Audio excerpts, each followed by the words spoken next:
20. Ian's online, but not quite in the Discord chat yet. And I assume Sean will show up soon. He's not registering as online, but no matter. They wanted 2 p.m. Eastern, so here we are.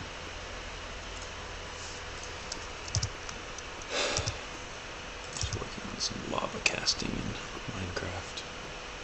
I might do another stream later today and let people see that, because it is pretty impressive. Howdy, howdy. Hey. How's it going? Pretty good. Oh, good. I'm less prepared than I have been. Yeah. We delayed it so many times. I took for granted that I had everything. Oh, I see. Prepared in advance, but I'm alright. I got it. Yeah.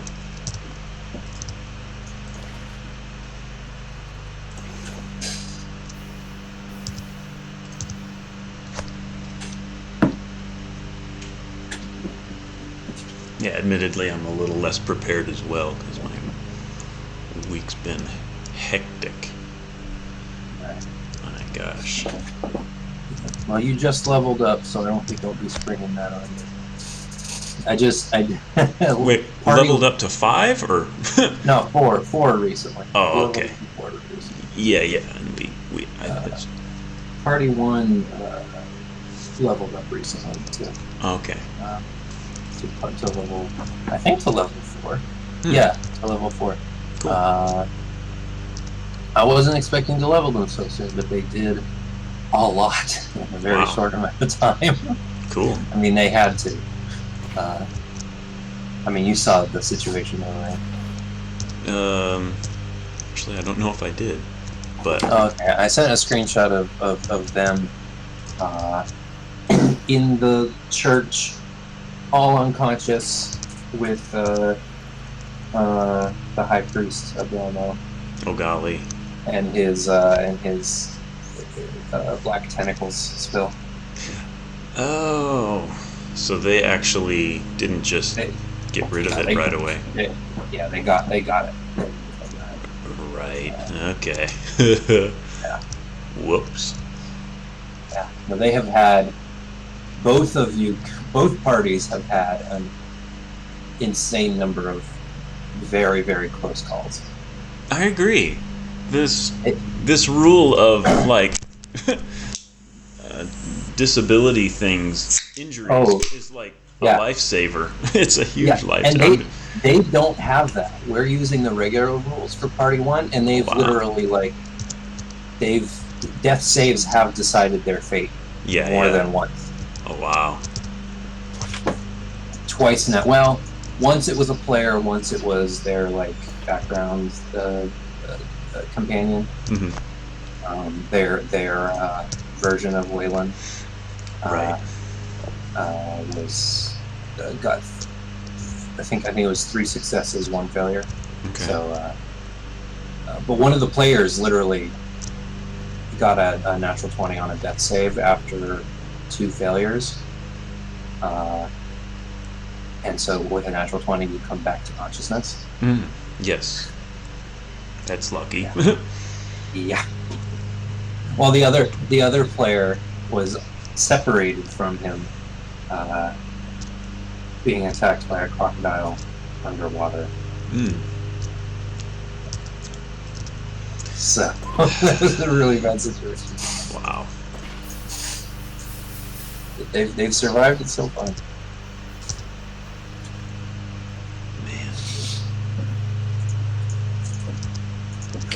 So with all of that, with that number of near-death experiences and winning that many almost impossible fights, they get to level up. Yeah, I would imagine so.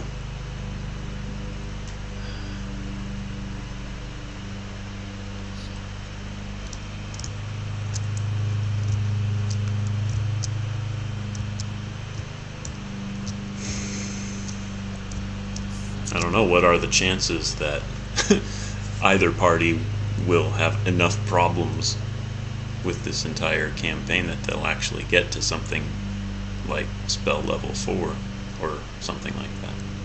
Right. I think getting to level 6 is nearly impossible. I don't think that's going to happen. Okay. Level 5 is possible. I don't think it's terribly unlikely, but it's going to be a close call. Right.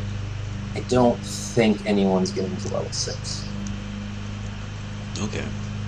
Which is, I suppose, unfortunate for. I mean, you get some cool stuff at level 6. You get more powerful wild shape. Sure. But I just don't think it's going to happen, especially with all the stuff that I'm giving you guys. Right. I gave you more chances to. I didn't want to outright give you guys more stuff, but I gave you more chances to get more helpful stuff because the party's so small. Yep. Like the side quest. Yeah, and that is a good alternative to just bulk leveling. Right. Because the problem with bulk leveling is if you do more damage, then the fights might go. It's hard. It's weird. It's weird balancing like more levels aren't necessarily an equivalent to more players. Gotcha. Because you can still die just as quick. Yep. As lower level bounty players. And like the action economy is so much of what balances 5th edition. That which I'm not a fan of the 5e action economy, but like I admire on like a player level. I don't like the action bonus action. Okay. I'm not a fan of the bonus action, but I do like. I forget what it's called. There's some word for the way that 5e keeps low level creatures a threat. I think it's called like bounded accuracy, where like it's because the numbers are smaller. That's what it is. The math is smaller, so a goblin can still hit a high level character. Right. Okay. And do a little bit of damage. Gotcha. I guess that's not action economy. That's just little math.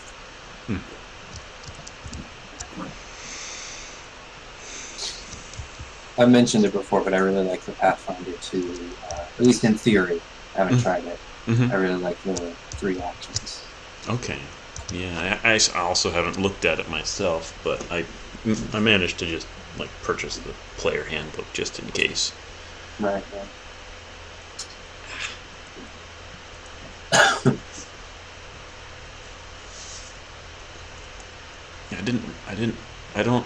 I didn't get it off of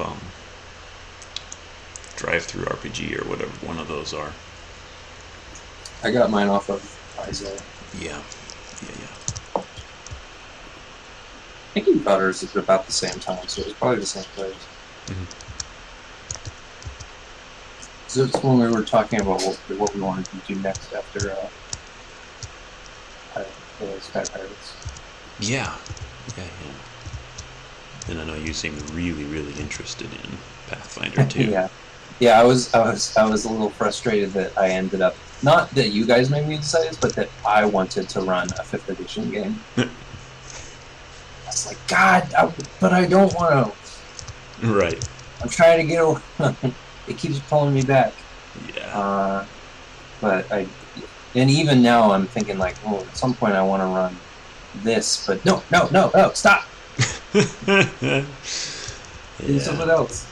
Because trying out Dungeon World was such a breath of fresh air. I want to experience that again. I want to get away from 5e again and try to.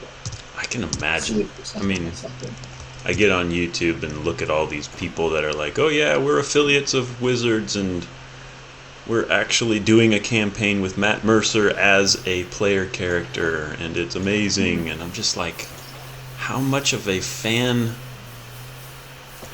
service do you have to do just in general? It's so much that they crank out as far as just constant publicity.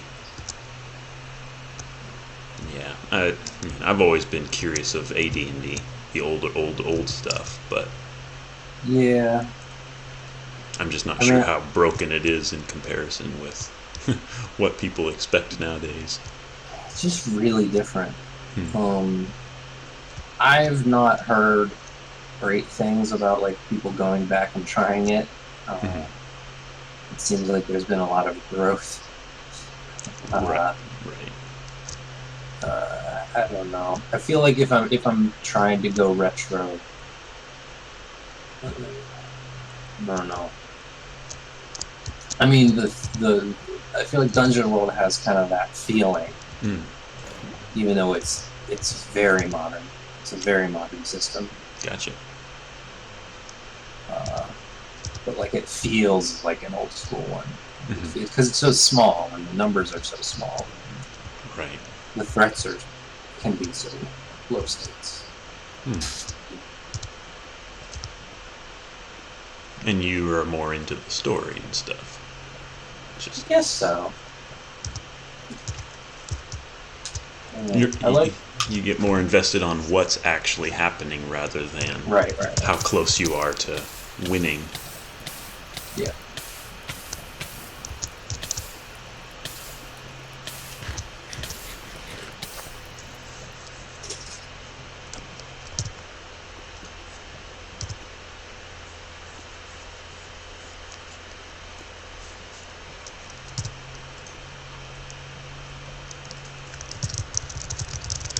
You're waiting.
Sean!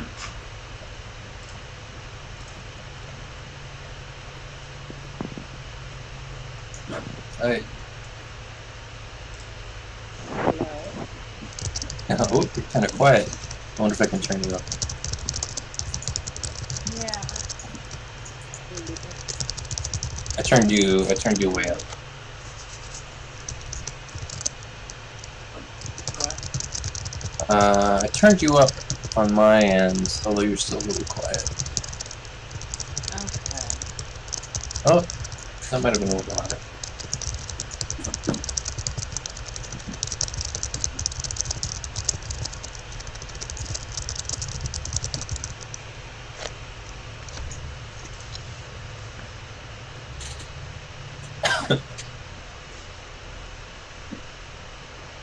Are you guys getting like an echo of your voices?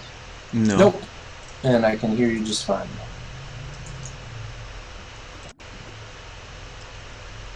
Funny enough, I already had you at 170%.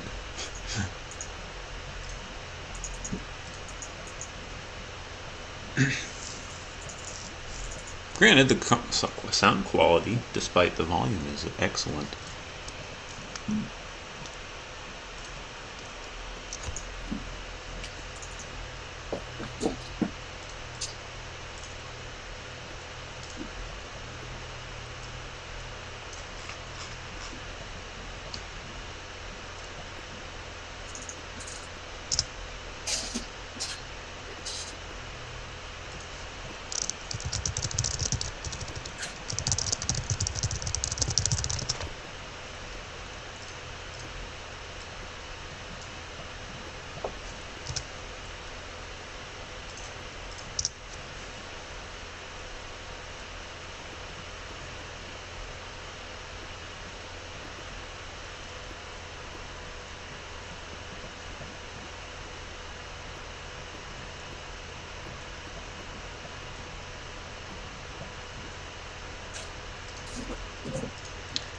Right.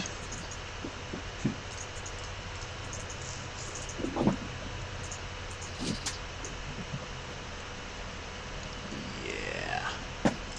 That is cool.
I'm just finishing up something before I No problem. begin.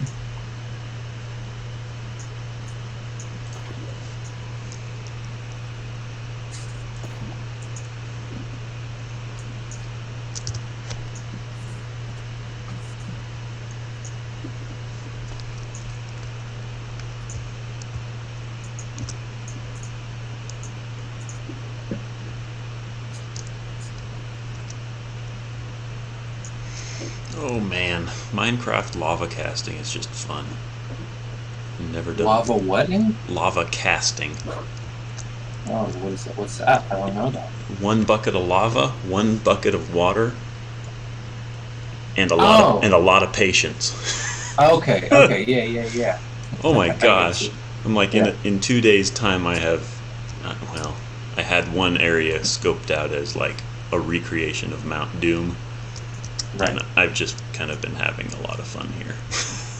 It looks horrible. It looks gaudy and disgusting with all the cobblestone, but it is a lot of fun to just watch it happen anyway.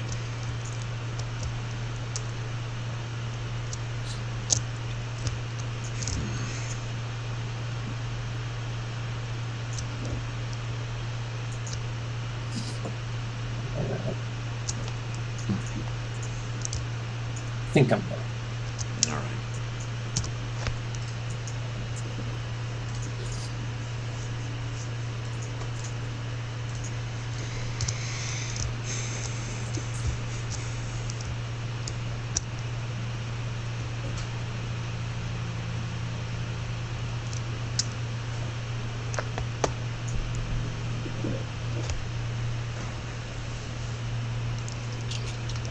What?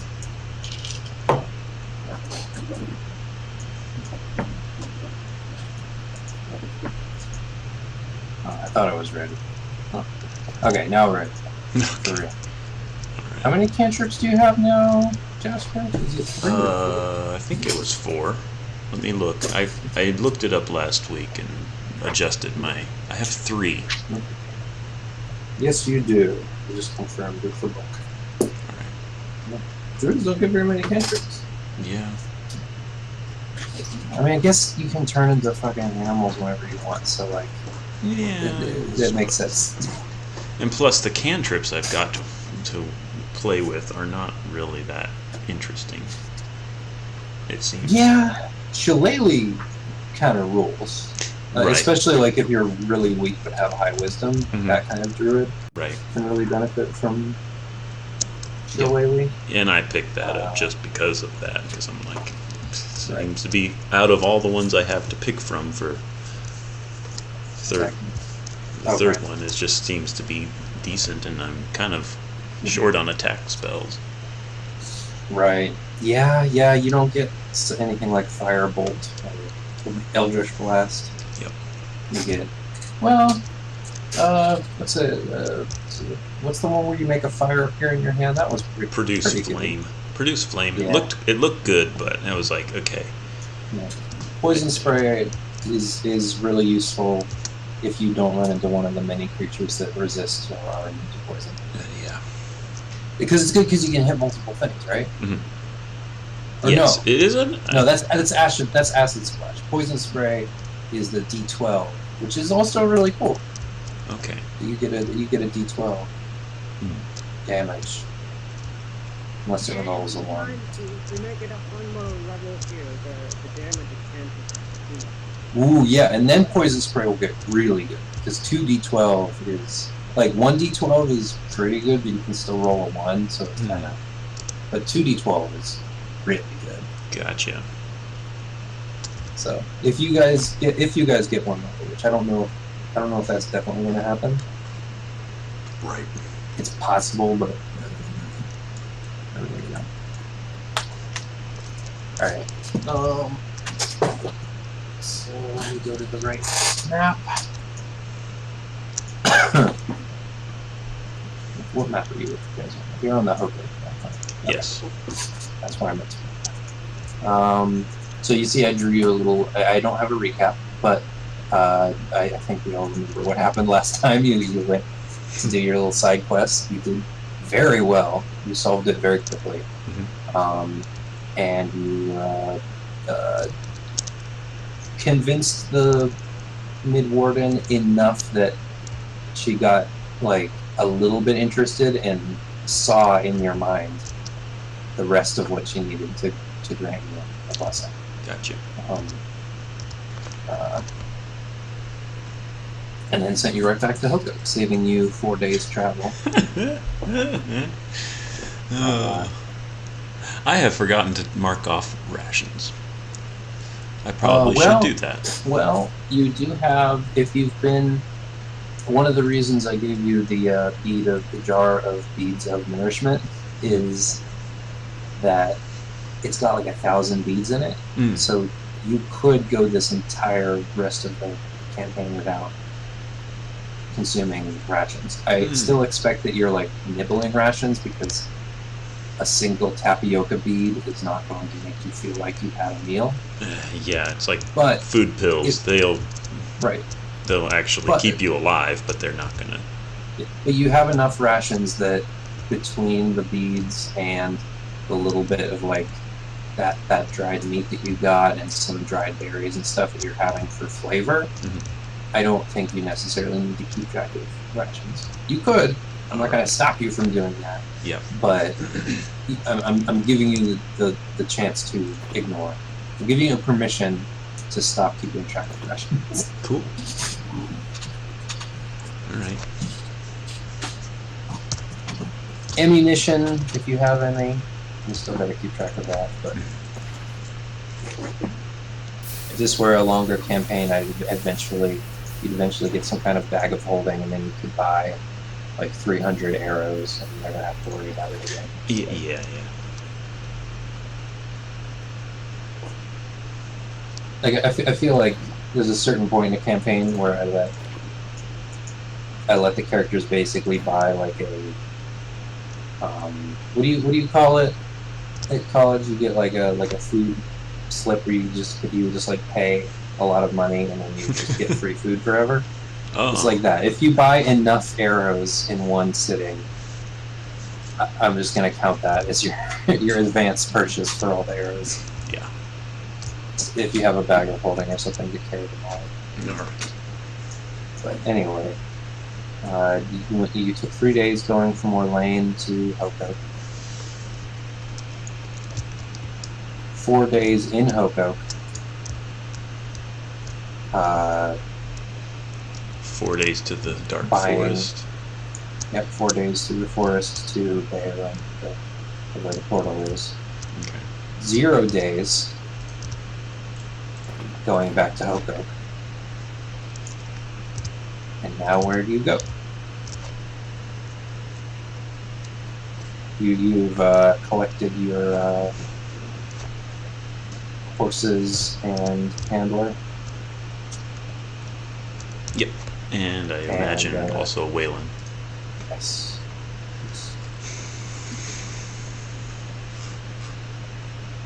All right.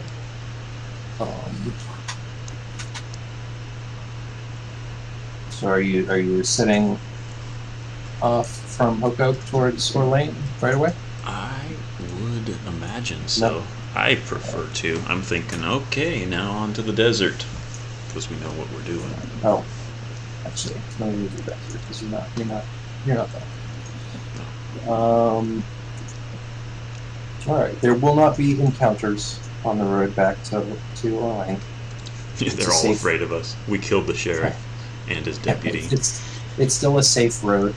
The only 2 encounters I can imagine you guys having are the 2 that you got, which are the crocodile. I just felt like starting the game off with an encounter because it's possible you wouldn't have one for like a day or 2, and then you were followed out of one. Right. All right. Nothing else you want to do in Hoko? Can't think of anything. All right. I mean, we could go watch the traveling circus or something, but It'll be 4 days. Oh, sorry, 3 days back to Orlane. That's 3 days paycheck for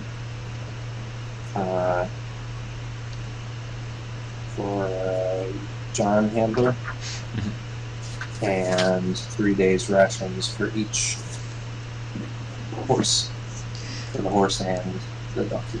out of curiosity, what would he do if we didn't pay him? Would take the don't not.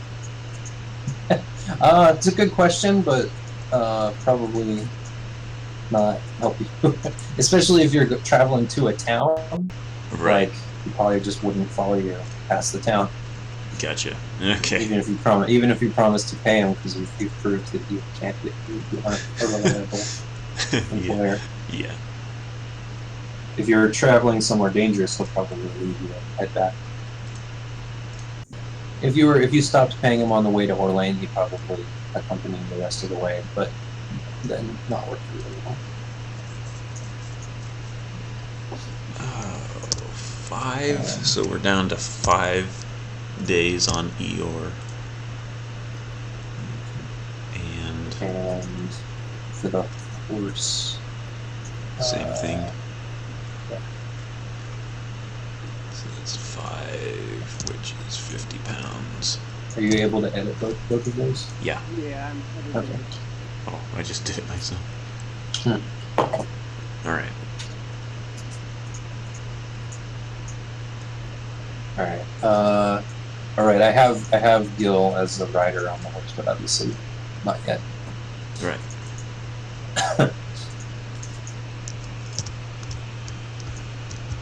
All right. I'm gonna move you back to Orlane. You're heading into the village. Yeah. What's your approach? Is the road? I mean, you can see the road on the bottom left that says to Hoko. Well, I'll turn to That's- Gil. Well, Gil's not here, is he? Nope. Oh, okay. Yeah, well, we've got to pick him up, so I would say... It would be. I'm just trying to think of the time. Because you probably left Hoko in like the afternoon, probably like noon time, because you had to gather everybody. Okay. And no, because you had like a whole day. No, you would have left in the morning. So I'd say it's like noon time right now, maybe a little earlier.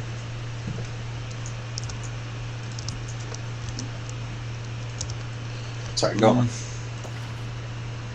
You could coordinate to arrive here at a different time of day if you'd like. What do you think, Braun? Yeah, I don't know if we necessarily want to walk back in or we disrupt the cult. Say it again? You were breaking up, actually. Yeah, I don't know that we necessarily want to walk back into the town. We broke up at exactly the same time. Okay. I guess going now. That's good. All right. I had trouble because you were breaking up, but did you kind of give up because you were breaking up so much?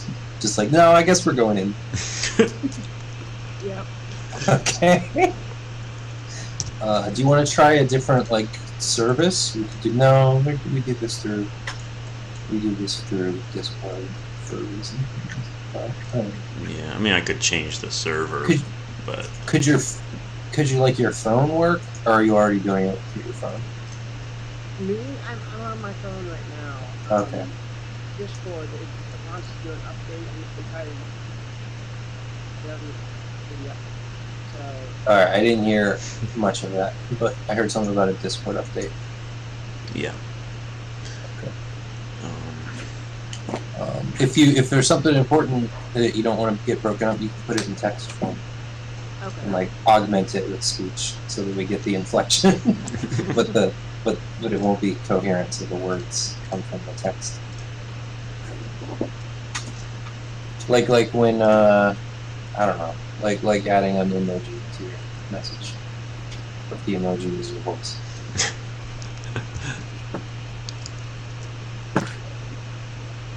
So you're heading. I'll just really oh right. I have the party token. What was I thinking? Where did I put the party token? Oh, I deleted it. I thought I just moved it to the GM now. Hold on. It's on another one.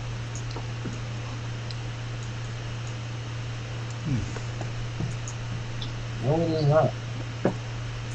Alright, I'll just make it one.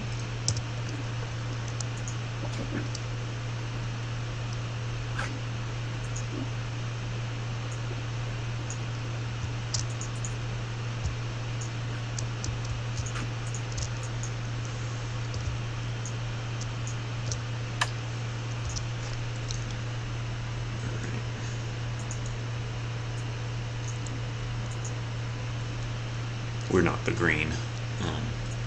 You are. Oh. I'm just.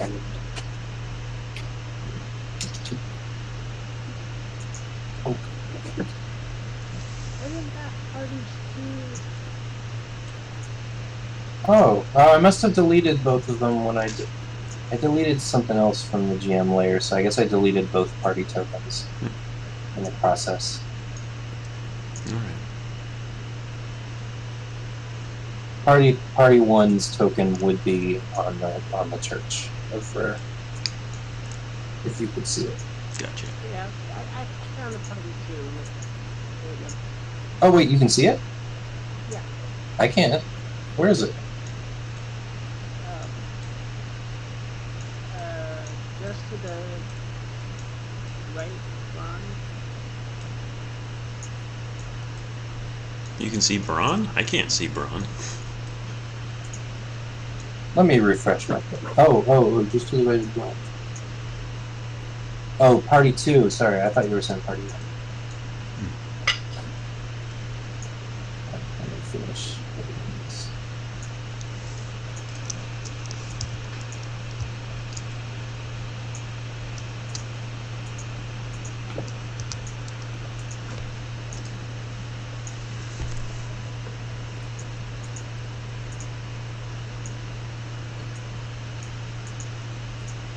You can recognize that as party two.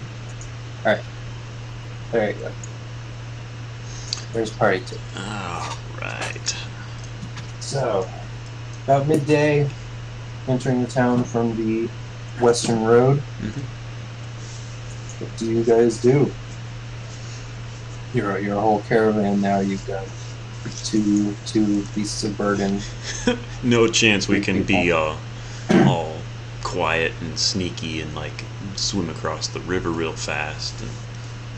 You can try to ford the river with your animals.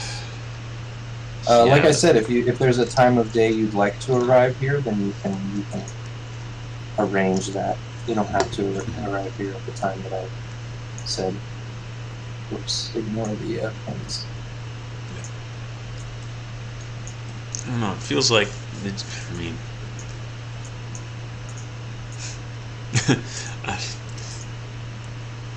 I am tempted to just come in, not guns blazing, but like we own the place. Just, we're here.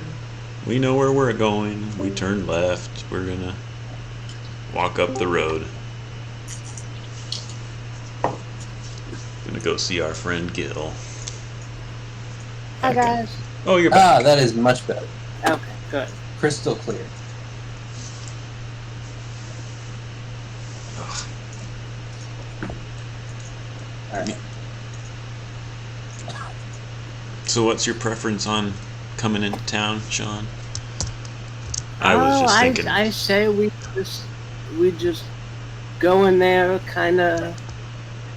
I don't think we have to necessarily be stealthy. I think we can just walk in and go to the inn where we left Gil and pick him up and.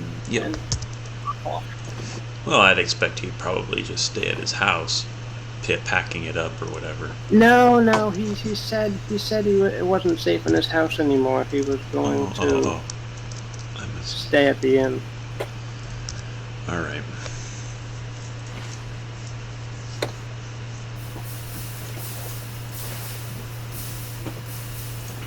Alright, so you're heading down the road? Yeah. Slow pace. You see some faces. It's a lot like the first time you arrived here.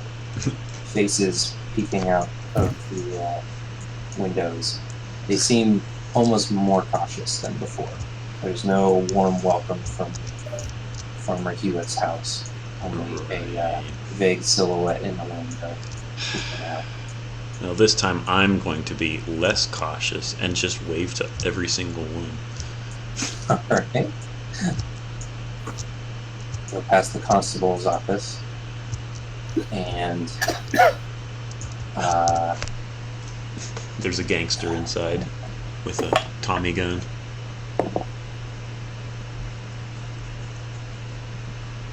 Indicating that No one- the road right. has taken over. you don't see anyone when you go past. Oh, Are you heading north? yeah.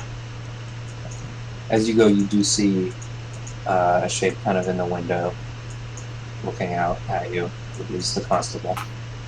And he just kind of puts his hands on the windowsill and just leans out and stares at you guys as you go. All right. Wait. Mhm. I Oh, the constable! You killed the fucking constable! I forgot! I thought he was the one who escaped, but everyone else escaped. He's the one who died. Yeah. No, there's a man you don't recognize.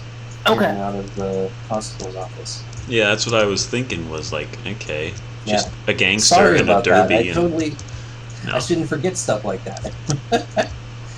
But yeah. You definitely killed the constable. Walking past here, the door kind of swings open, and someone casually sort of steps down out of the inn, the Golden Grain Inn, and then looks at you guys as you are passing by, and just kind of stops dead. Right. And you kind of wave, Jasker. Yeah. It does not wave. It runs back inside. All right. This is very much a ghost town experience here. Except there's people there, which is weird. Well, I guess not ghost town, more like a very tense, whatever the fuck. I don't know, like some western town where everything's really tense. Something's always Yeah. going on here. Are you heading north or on the forest path?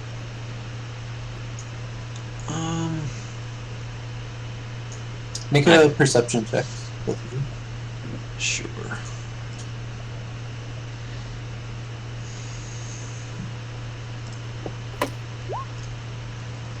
Ooh.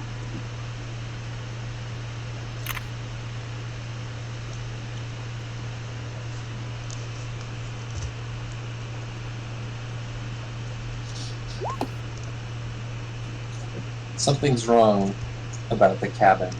You can't get a clear view of the cabin from here, but it looks different. Let's go up and look at it. All right. I mean, I he did hope- say you did say, and he said, and I'll stop here. Kind of hold everybody Yeah. back. Oh yeah. You would Um, get let's- a clear view there. Yeah, let's leave the horse and mule and people. Okay. Maybe we'll take Whalen along. Whalen. Yeah, his cabin is burned down. Oh. There's no roof. The stones are falling out. Where the whole everything not made of stone in that cabin is burnt to ash. Mm. The stones are blackened, falling aside. Can we Yeah. pick through? Is it worth picking through to see if anything's Continue. left? Continuing towards the cabin. Yeah. If you want to search the area, you can make an investigation check. Sure. Anyone who's doing it.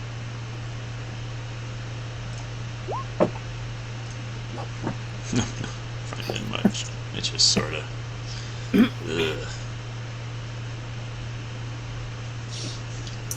It seems like things were taken. You know that Gil came here before it was burned, before you guys left, and brought some stuff out. You can see remnants of broken glass, and you can see just where the fireplace was, and the rocking chair. There's some things you recognize, but it's all completely destroyed. Mm. The pen in the back where the goat was, the pen is just knocked over and searched through. The forest around the cabin was not burned. It seems like the fire was pretty carefully made to just burn the house. There's some sort of spectrum used, some sort of flammable substance aided in the burning. The pen was not burned, but the house was. If they used something like, I don't know, gasoline, I would not if we know this, I would not expect it to have been just Gil burning his house down to Right. like I think we can assume this was not Gil that with his own. right. I mean, it's not him burning his bridges in a figurative and literal sense, but because he could have lit a fire magically. Obviously, that's my thought. I wonder who did it. Well, let's Let's go to the inn, I guess, and hope Gil is still there. I'm a little worried about him now. Well, yeah, for sure. Let's hurry. Gather up our horses and John. You head back towards where you left John and the horse and mule.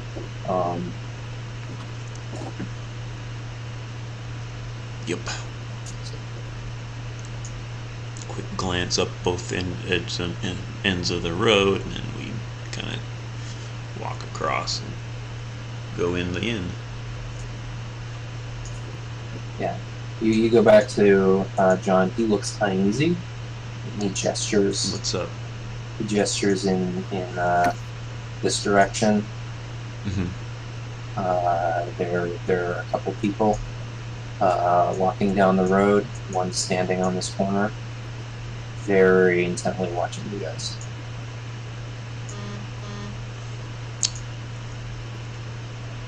Not walking quickly, just kind of leisurely. Yep. And they almost look like they're out for a stroll, but they're clearly keeping an eye. Yep. I lean over to John and kind of mutter, "What's going on?" I don't know, but I don't like this place. I don't like to look at these people. Something's wrong with this place. No, we fully understand that. There is something definitely up. Let's go find Gil. So where do you? All right. So he can't come in with the horse and the mule. No. Is there a hitching post or something that we can just leave them at? There's a stable in the back. Yeah, let's put him in. There's probably a hitching post out front. Okay. As well. John, why don't you take the horses around back to the stable there, and then we'll try and go see what's happening inside here. Wellen, can you go with John and make sure nobody bothers him? She nods. Good call. I was gonna say just hurry, but two's better than one as far as staying safe. Going into the inn. Mm-hmm. All right. It's there's not a lot of people here, less than you remember. There's someone who almost looks like a sailor, which would be kind of weird in this area, sitting in the corner, although he could be out of hookup.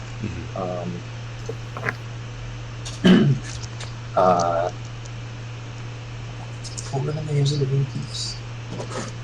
Owen and Belva. Yeah, Belva's behind the counter and kind of gives you a curious look when you come in, and it's like, "Oh, hello. Thought you two skipped town." Well, we had business elsewhere. All right. But we also had. Well, we wanted to come and inquire of Gildemir. Have you seen him? She looks a little like. She kind of looks down at the counter and seems like she's struggling with something to say. She's like, "I'm afraid you won't find him here." Why? Poor man. I mean, he was old. You should. I suppose you haven't seen his cabin. Actually, we did. What happened? What's going on? I don't know. You know, we had a fireplace in there. You see fire from the chimney. Maybe.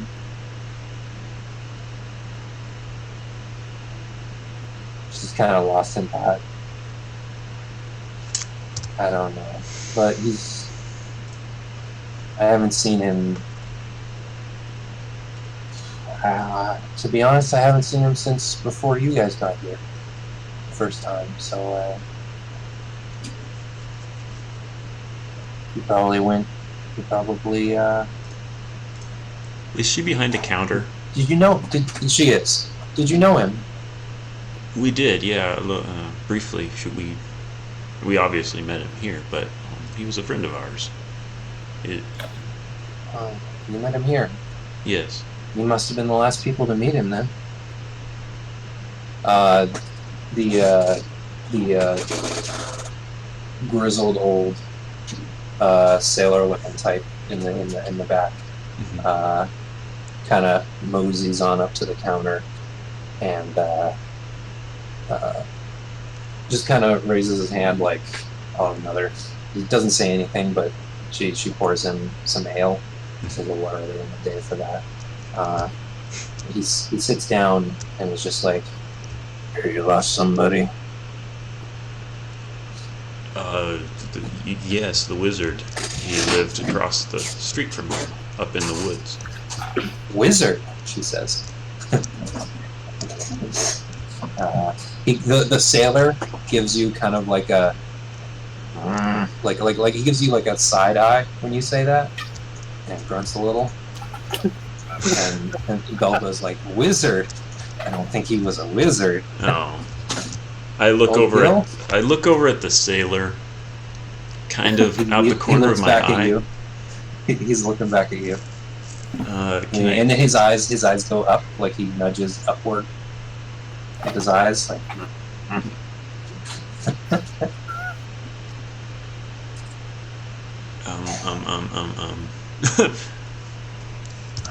Well, he raises his glass and says, "To Gil, whoever the hell that is." He gets up and wanders up the stairs a little drunkenly. Okay. I was going to like sneak a piece of paper, like a sticky note, off the front desk and underneath the counter write, "Can you cast like speak truth on her, please?" and hand it to Braun. But after that sailor started giving me like the shut the hell up movements with his eyes, I now kind of wonder. He wandered off, did he not? He went upstairs, yeah. I will rake my fingers through my hair and look up at the ceiling where he was looking. Ceiling. Nothing, just okay. No. I mean, Alright. It was just a there is an upstairs. That's where your rooms were, but you don't have a room right now. no. Shoot.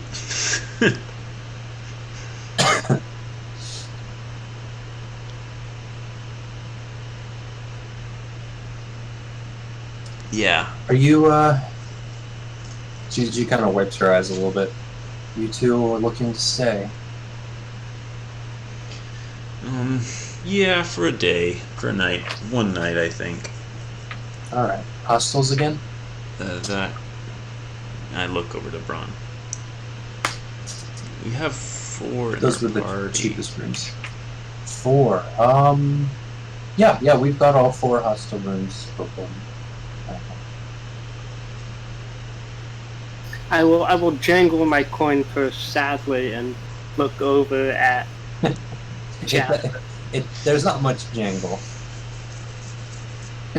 There's like a ding ding. Yeah. Yeah. Yeah. Okay. My thought is we pay for the room. If all goes to hell, we can like swipe it when we go out. Yeah. If That's how it that's even a possibility, but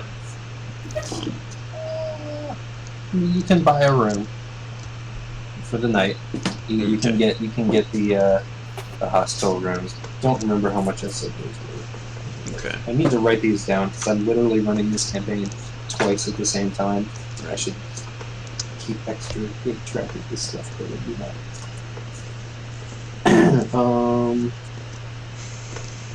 I think I gave it. I think it was 4 silver pieces per bed.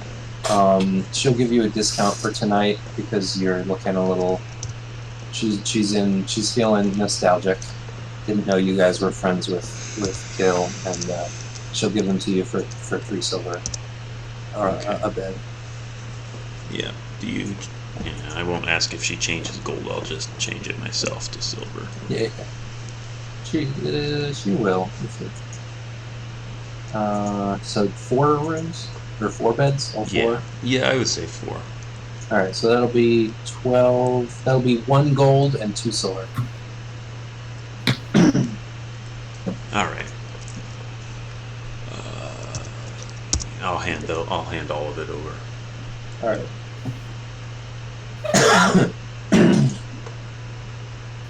All right. Any drinks? Yeah, actually, yeah. The same as he had, the sailor. All right. Just some ale, local ale. It's their own. It's Olin's ale. Okay. That's it.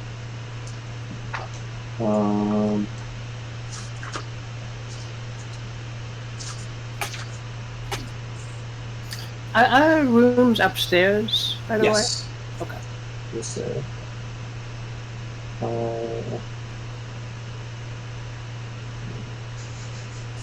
yeah, it'll be 3 copper for each. Are you getting 2? 1? How much ale? Decline. I drink at Okay. this point. I want to investigate that sailor. All right, so just 3 copper. Okay. If you don't have any copper, I do. just take off us. Okay.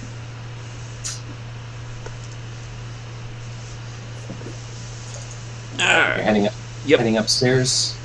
Yep. All right. And I Yeah, assume you go upstairs and head towards where you. I'll let the receptionist know that we're expecting a gal and another guy. That 2 more travelers. They're basically hitching up our horses right now. So Alright. just send them up. Sure.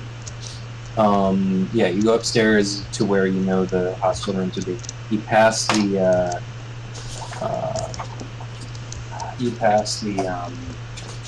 I think isn't there like a couple's room or something? There's like a. Let me double check.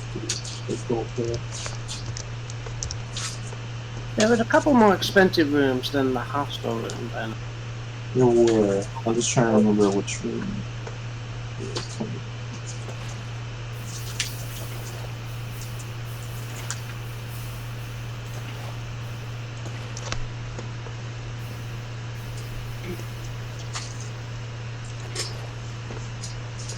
Not the lavish guest room. There's a lavish guest room, there's private guest room. Yes, so that's the one. Yeah, so you pass by the private guest room, which you were offered first time you stayed here.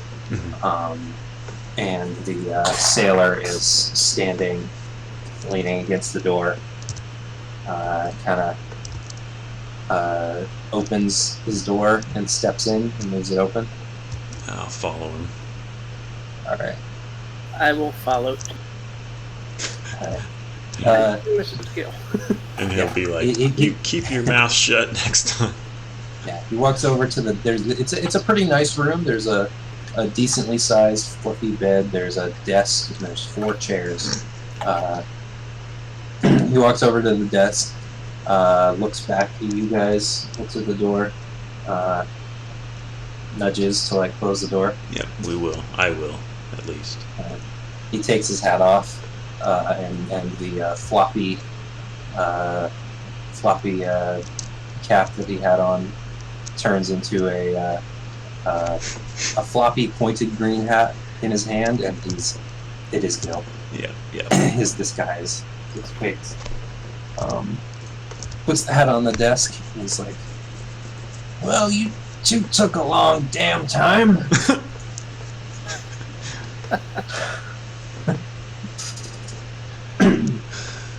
We had some business in the dark forest. Yeah.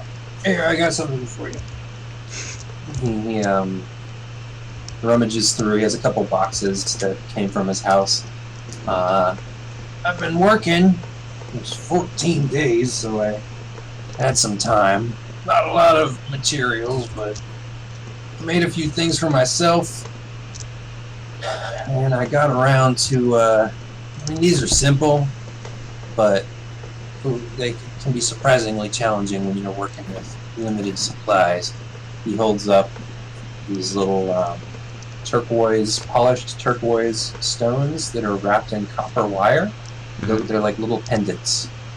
He made there's one that's a pendant and one that's a ring. He made two of them. He says, I didn't think to ask when you guys left. You may have this ability already, but he gets out a copper wire that he has in a little pouch on his belt and kind of stretches it across his fingers, like when you blow into grass to make that sound. Yeah. And he speaks into the copper wire, and Jasker, you hear in your mind him just going like, I don't know if you already have this, but he takes the wire away and says the same thing to Braun. That is cool. These rings will let you do this, basically. Cool. I'll nod. Try I made two. Try to look as unimpressed as possible, but yeah, it's pretty impressive. Yeah. Thank you, Gil. Child's play. Really. I've made much better things. But... I'm going to rummage around in my pack and pull out one of my potions of healing and hand it to Gil. He smiles a little bit. He's like, all right. This helped. I remembered that potion you gave me. Let me make this item available to you. So whoever wants them, there's two of them. The message ring and message charm. Under handouts, it's the gem of instantaneous messaging. Cool. And it just allows you to point towards a target and whisper a message into their mind. Yep.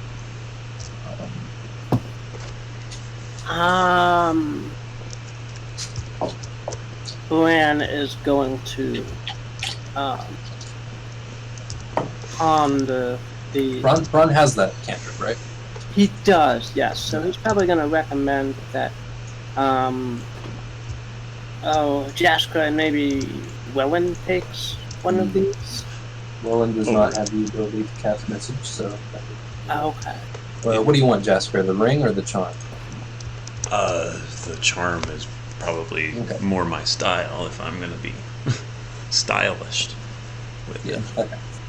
You put it around your neck or whatever? Yeah. Let me hop up for just a sec. I got it. Alright. It's going to be quite distracting if I've got to do this. Be right back in just a sec.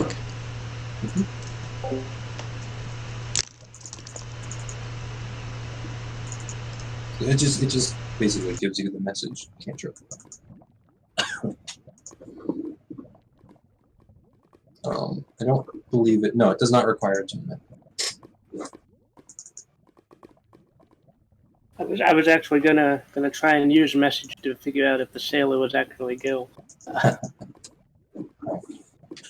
Yeah, he made two, knowing that there were two of you, but he knew it was a possibility that you might have message. But he was okay still making two because he knew that you had another companion. I was thinking, like, what's he gonna make while you guys are gone? He doesn't have much, so I did some rolls to see what he could make, and I thought about, like, of those things, what would he make? No, message is useful. Yeah. He made some other stuff, but that's for him.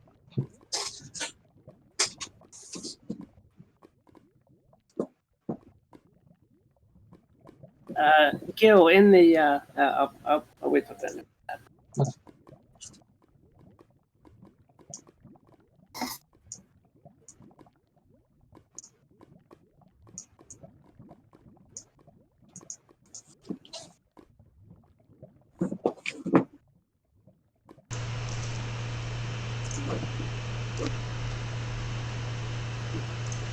Alright, my apology. You can just add, like, message charm to your inventory. That's what. Okay. I'll add it to the one because it sucks adding stuff to her inventory. Yeah. Could have just given her an inventory and like bio and info, and that would have been easier. I probably should have done that. I'll do that in the future. Message. Message. Ready. She got the ring. Yeah. Well, she will get the ring. Yeah.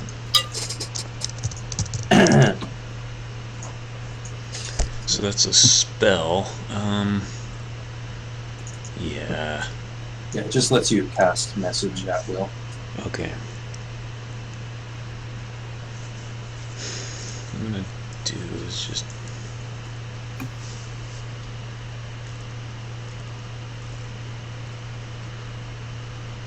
Ah. It is a cantrip. Okay, I'm gonna. Yes, it is. Pendant. We're just gonna write a quick note, add it to my spell list, but Yeah. add a note that it is. I don't know that you know about this. I'm gonna go back to your spell sheet Mhm. and open up this. There's an innate section.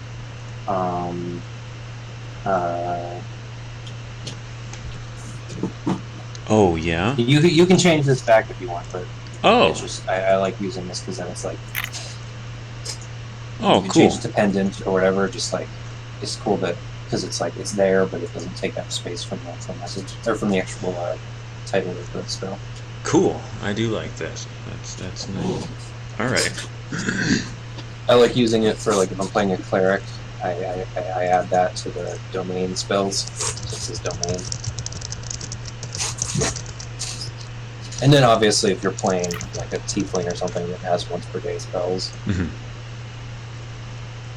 Right. I gave the we changed how the sea elf works in Party 1. Because when I was playing the sea elf, and we gave him some innate spellcasting. Yep. We'd have to use that feature. Very cool. All right. So at a certain point, you hear Waylon and John walking past. You can retrieve them if you like. Gil will suggest not staying here tonight if you were seen coming in. We were seen by pretty much everybody, including whoever that was. New sheriff. Then we should leave as soon as possible. New sheriff. Yeah. I haven't seen them, but I saw people coming in. It seems like they've got the church up and running. New leadership.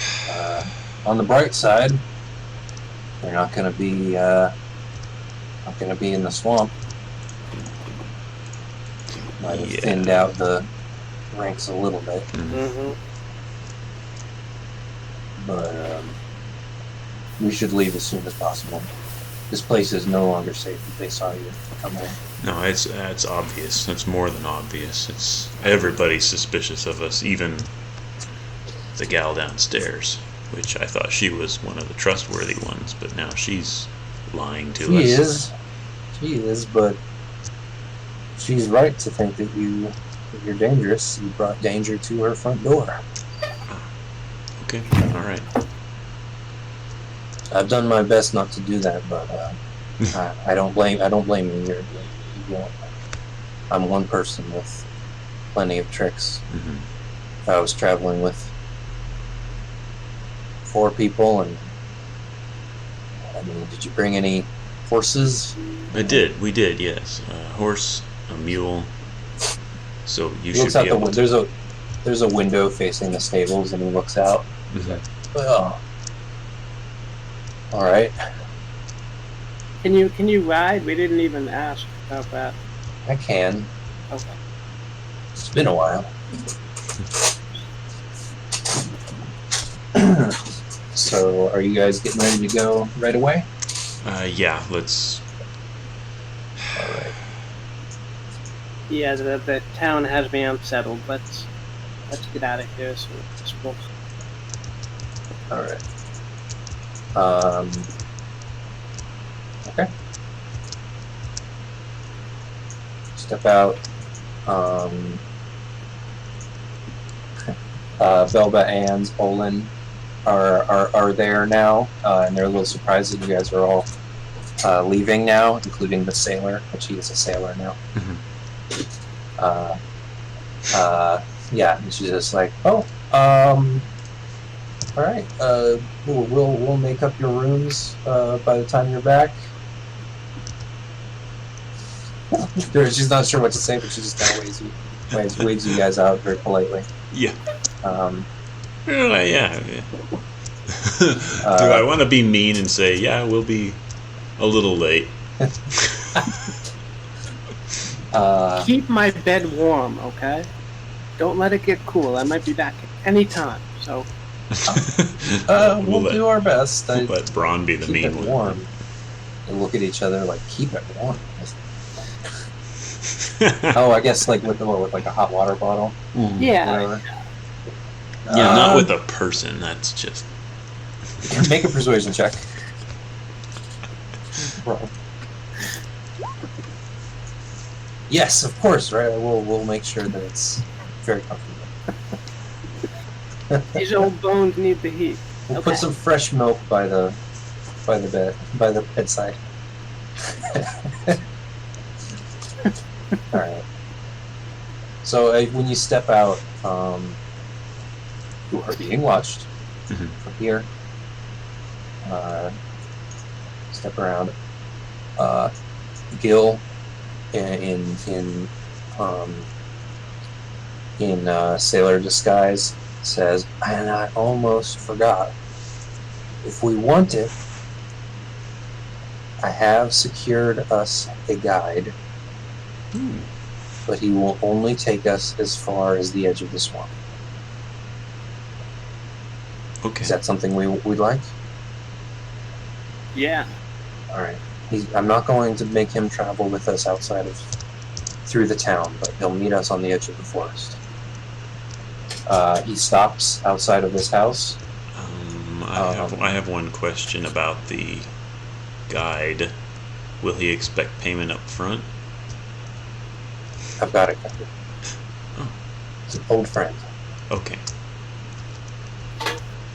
He tries to look in the windows and he doesn't see anybody. He's like peeking up into the windows of the house. Keeps walking a little bit and he looks at the big pig that's over here. And he holds up that little copper wire and whispers to the pig. The pig, like, it's this big, fat, lazy-looking pig, and it's eating from this trough over here. And it like stops eating and kind of raises its head a little bit and looks at Gil while Gil is whispering this message, and the pig slowly waddles indoors. And then you see the pig walking behind the house. Yeah. And it disappears behind the house. Gil starts looking around nervously kind of at the area. You sure he's here? Gil shrugs. A few minutes later, a face peeks out through the glass here. I think you've seen him before, right? You saw the man that lives here? Maybe spoke to him? I can't remember. I don't remember. I don't remember walking up this far. Yeah, we did walk up this far north so we could go to the church. I know you've seen the huge pig before. Yeah. But the man who lives here, he pokes his head out. He's barely visible behind the curtain, but he comes into range just enough that Gil can see him, and Gil whispers towards him. The man nods and disappears back into the house. And Gil says, "We'll see him at the edge of the forest." Okay. I was worried, Gil, that the pig was actually the guide. Well, you know, He could have been a shapeshifter. the pig. You do see the pig waddling back towards this barn head.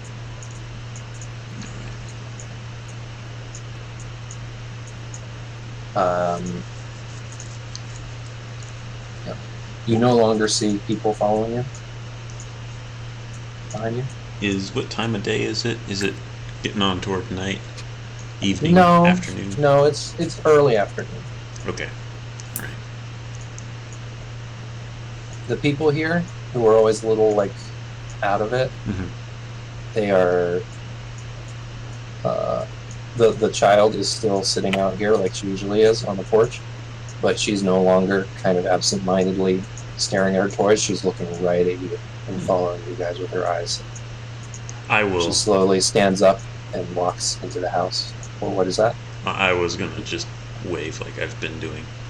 You wave. She doesn't react. She watches you, slowly stands up, goes inside the house. Okay.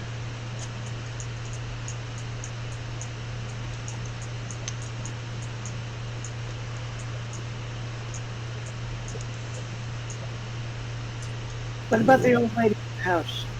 Make a perception check.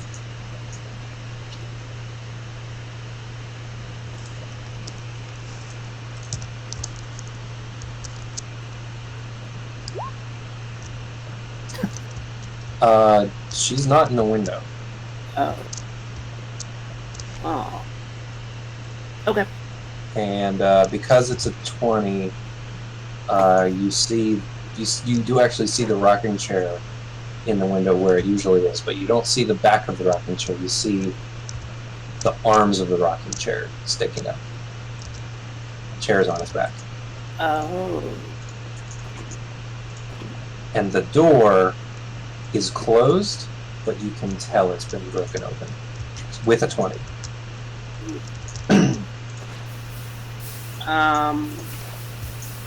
Well, I guess whatever evil's in this town we're gonna take care of the root of it, so let's just keep moving. Look, Grammy.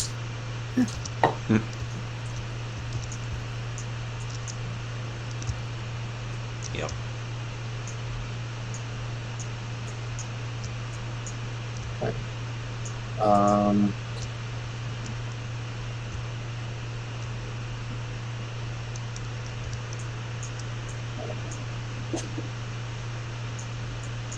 Yeah, there's just eyes on you in this house, in this house, in this house, or not from this house. This house is abandoned. Okay. We did pick up Wellen and John, Yes. did we not? Okay. Yeah, you've got your whole. Yeah. Yeah, tell me, what's your Order?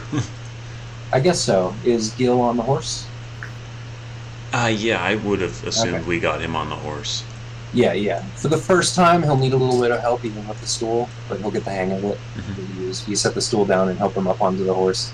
The stool you can kind of tuck into the horse's back, Right. so that like put one of the legs through, so that the top of the stool is up against the horse's saddle, and it'll mostly stay on there. Yep. Alright. And Gil points to the road leading towards Hook Hill. Go on. If order matters, I'm probably towards the back. Okay. Okay. And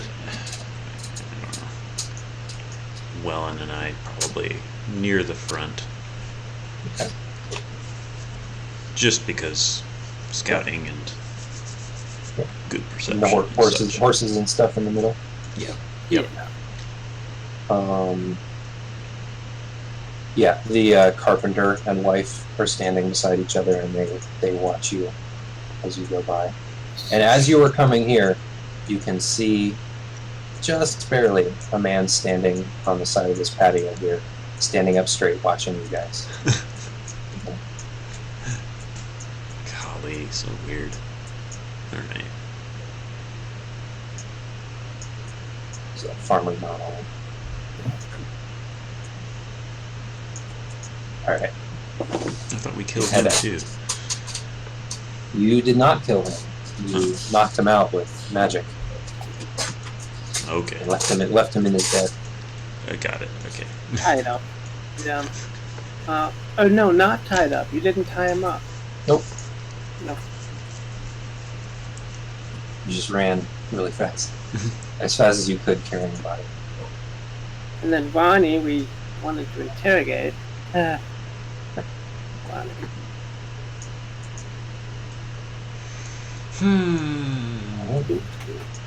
Wow.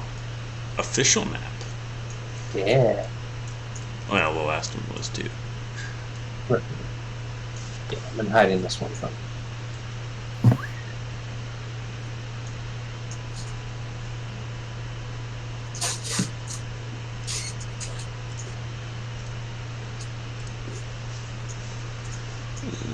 We need this.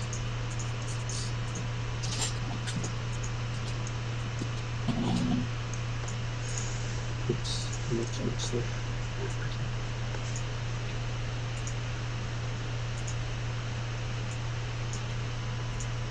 There's no party 2 here yet. I'll just call you party for now. Alright. I'll make you party 2. Party 1, drone 2. They're not on this road yet. So, the road, Rushmore's. Let me get to that page so I know what I'm doing.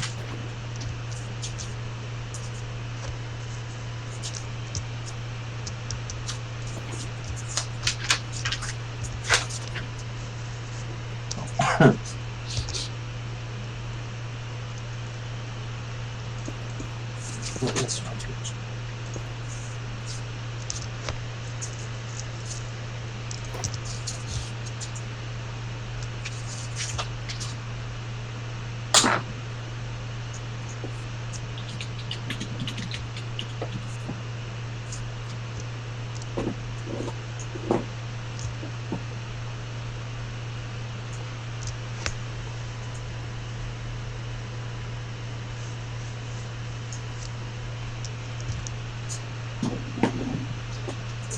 The trail to the reptile god's lair.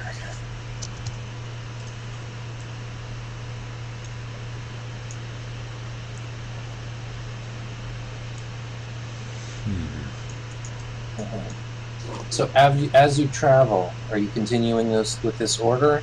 Yeah, Okay. I'd say we are. Okay. Waylon and Jasper in the front, up ahead of the horse and mule. Yep. Gil on the horse. God, Orlando again.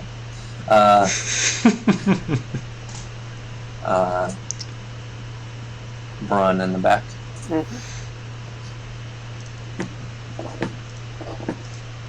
Gil will say that he'll, if something happens, he'll protect. He'll protect John Handler and the cargo. Yep. Okay. And we met up, or we have not met up with the guide yet. No, he'll meet you on the edge of the dim forest. Okay. He does not want to be seen leaving Orlane with you guys. Alright. And he'll accompany you as far as the edge of the dim forest here. And won't enter the Rushmores. So would you say each of these hexagons is a day?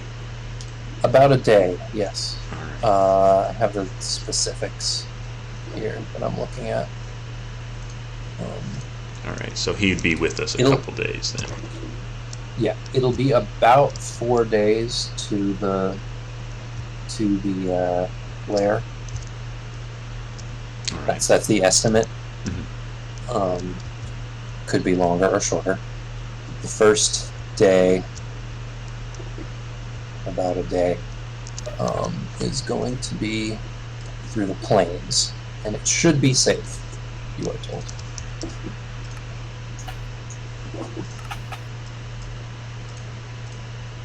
Alright.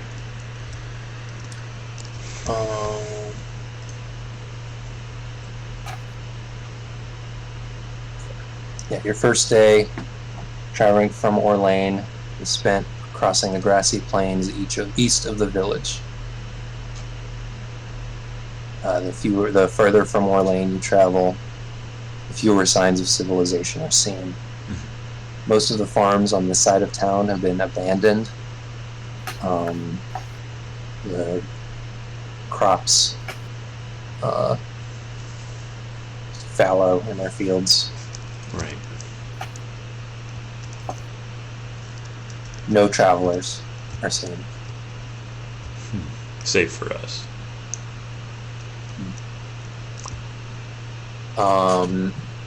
If you're keeping watch, I'd say Braun, make a perception check.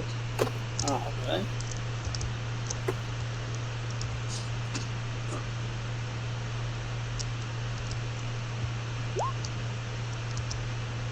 Sheesh. Cool. That's not two natural 20s, but it is 220. It's nice and close.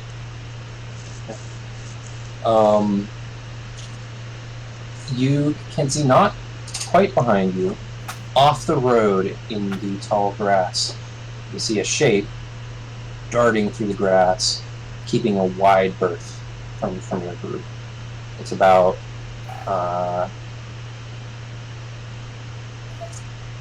it's about 100 feet away, running through the grass. You know what this is because you've seen it in a very similar circumstance. It is a troglodyte, keeping its head low, Yep. running through the grass around you guys. Just one. It's running in this direction, just like staying away from you guys, heading ahead, about 100 feet away. It seems like it was running mostly along the path, but it's off the path to avoid you guys, about 100 feet. And it just continues on. It disappears. It's giving us a wide berth and it's just continuing on? Yep. Okay. God! I wake up. What? Wake up. Are you traveling in your sleep? Oh, I thought we were keeping watch as far as... Oh, while you were traveling. That's why I only had Braun roll perception check. Oh. Because he's going in the back. Okay. Wake up, Druid. Sorry. There was a troglodyte that kind of skirted around us, and then it went past us, kind of. I didn't see it? Okay. It was in the grass. It was keeping its head down. Yeah, you saw it, Braun, because it was like really close to the path until it saw you guys, and then it went further away from the path. Yeah. So by the time it went past Jasper, it was going a little more slowly, a little more carefully, and further away from the path. Yeah, I just barely saw it. We've seen them go through the grass before. Yeah, 20 was the DC as well. Wow. Just a single troglodyte running through the grass. Unfortunately, I couldn't think to stop it, so. I guess they know what. Well. Alright. Keep moving, I guess. How much we can do. Alright.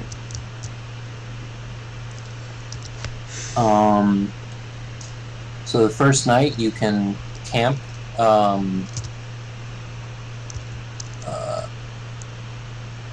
Would you like to camp near the road, or you're actually close to the edge of the dim forest, so you could continue on into the forest, but it'll be completely dark by the time you get there. Let's camp just inside. Okay. Just so we have some little bit of cover, Alright. but All right. not so so you'll that continue we're... on for like another half hour to get to the edge of the forest. Yep. And it'll be completely dark, so you'll have to set up camp in the dark. But you can do that fully within, like just within the forest, off the path. Yeah. I'll conjure up my dancing lights as lanterns, and everybody can. Oh, use good that. thought. I didn't. Yeah. I could have prepared fairy fire and done the same, but I did not. And I'll wait till tonight to do any more prep. Okay. Yeah, it is nighttime. You can set up camp. You've got the two-person tent, and the handler has his own tent. Although you've got more people now than you have room in the tent, but you can always take I mean, before you had more people than there were in the tent, but one person was always going to be taking watch. Mm-hmm. Now you could either have 2 people take watch or 1 person sleep outside of the tent. Yeah. It almost makes sense to have 2 people try and keep watch. Right. We're kind of headed in winter forest. We're headed into dangerous territory. That'd be worth it to have 2 people. All right.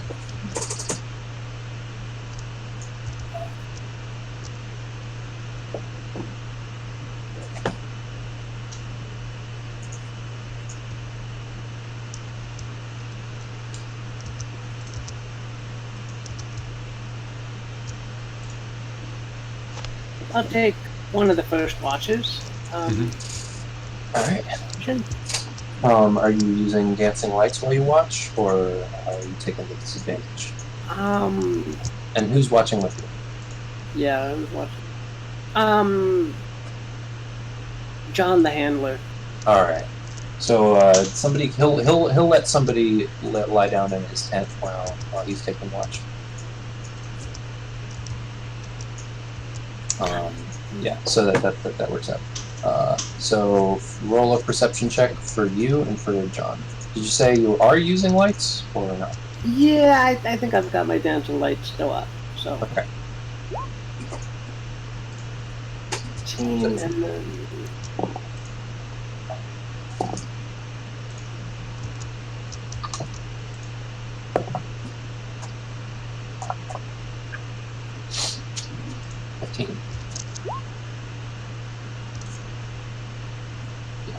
So while you're keeping watch, you do hear something in the forest from the direction of the path. You hear leaves crunching, very softly, and then you hear a bird call, but it's not a night bird; it's a starling.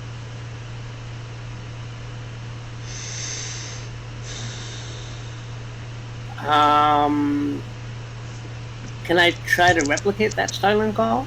Yeah, make a performance check. Or a nature check.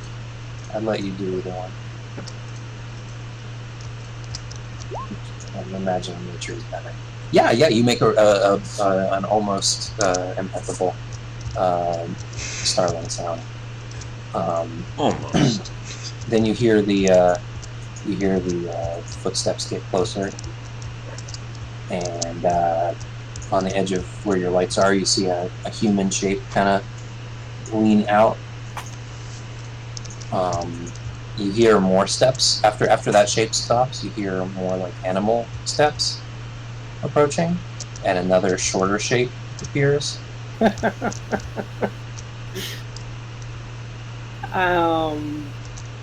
just kind of watches from the bushes. I'm gonna send one of the dancing lights towards them. Yeah, he like shields his eyes, like and then kind of steps out again. And it is a half elf. It's the what's his job again? I don't know. He keeps goats. It's like a goat farmer or whatever. It's the woodsman who lives where the pig lives, and his pig, which is not a big fat lard hog anymore. It is a very large boar with these like tusks curling up in front of its head. Whoa! But it is the same pig. It's about the same size. Huh.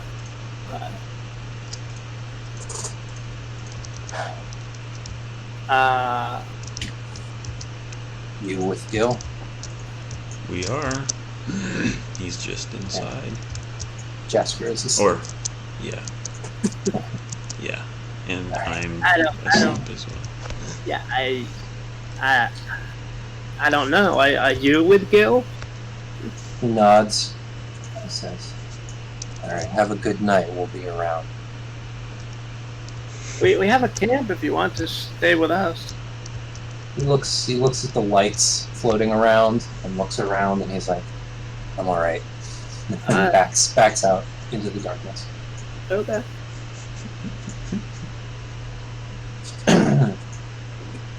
The pig follows. Yeah. The night is uneventful. Who was taking the second watch? I guess I should have said take a second watch first. Yeah. Yeah. But you don't need to roll perception because I already admitted that there's no random encounters. So I would be willing to what? to take second watch. All right. And you if you let Gil know, Braun, that his friend showed up, he'll come out to take second watch. Okay, yeah. I'll shake Gil awake as I go to bed and say that I think the guide is here. He didn't want to stay in the camp, but he's out there somewhere. Yeah, Gil will come out and take second watch, and he'll at a certain point wander off into the woods, and you hear him talking with the other guy.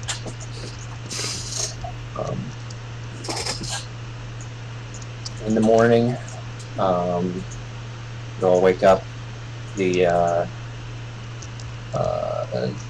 Just about at sunrise, Alan Claiborne, as he's introduced, comes back with his animal companion. Introduces himself, says, "I'll be your guide through the dim forest. If things go wrong, you never met me."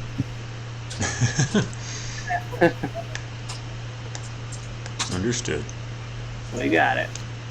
Got a home in the village, and I'm not ready to lose it.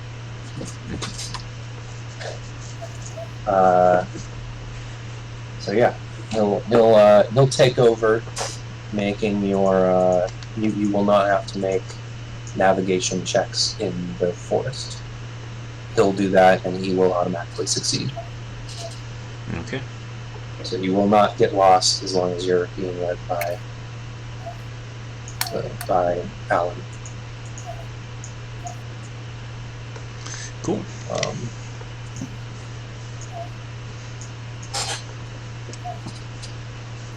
And because he's leading the group, if there's an encounter, I think the way I'm going to do these encounters is that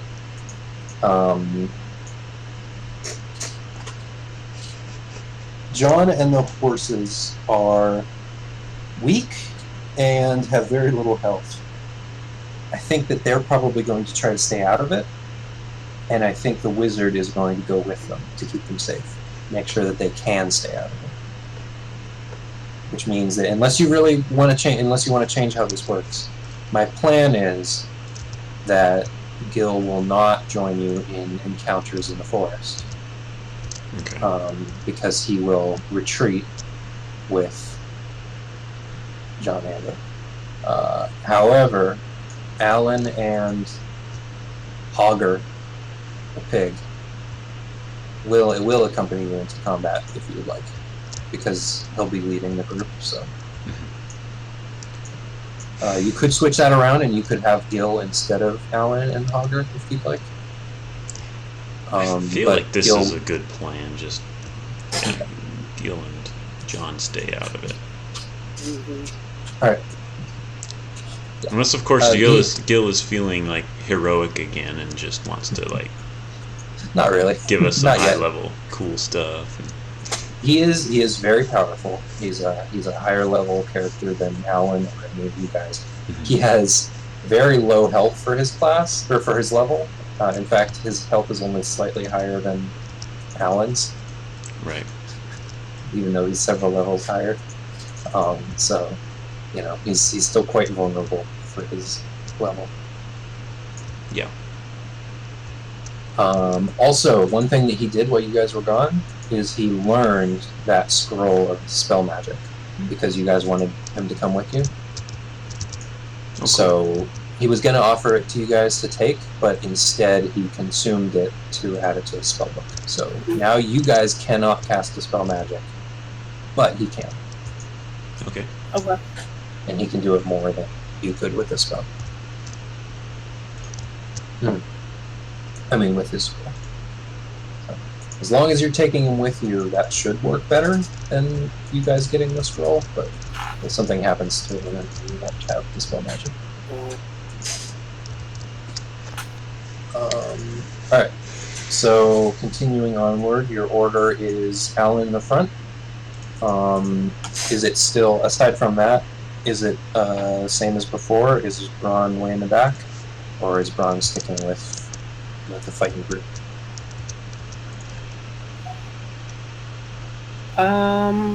Braun. I think Braun might actually move up closer now that the idea is to get the non-combatants out of the way. Yeah, I think Gil will take up the one okay. behind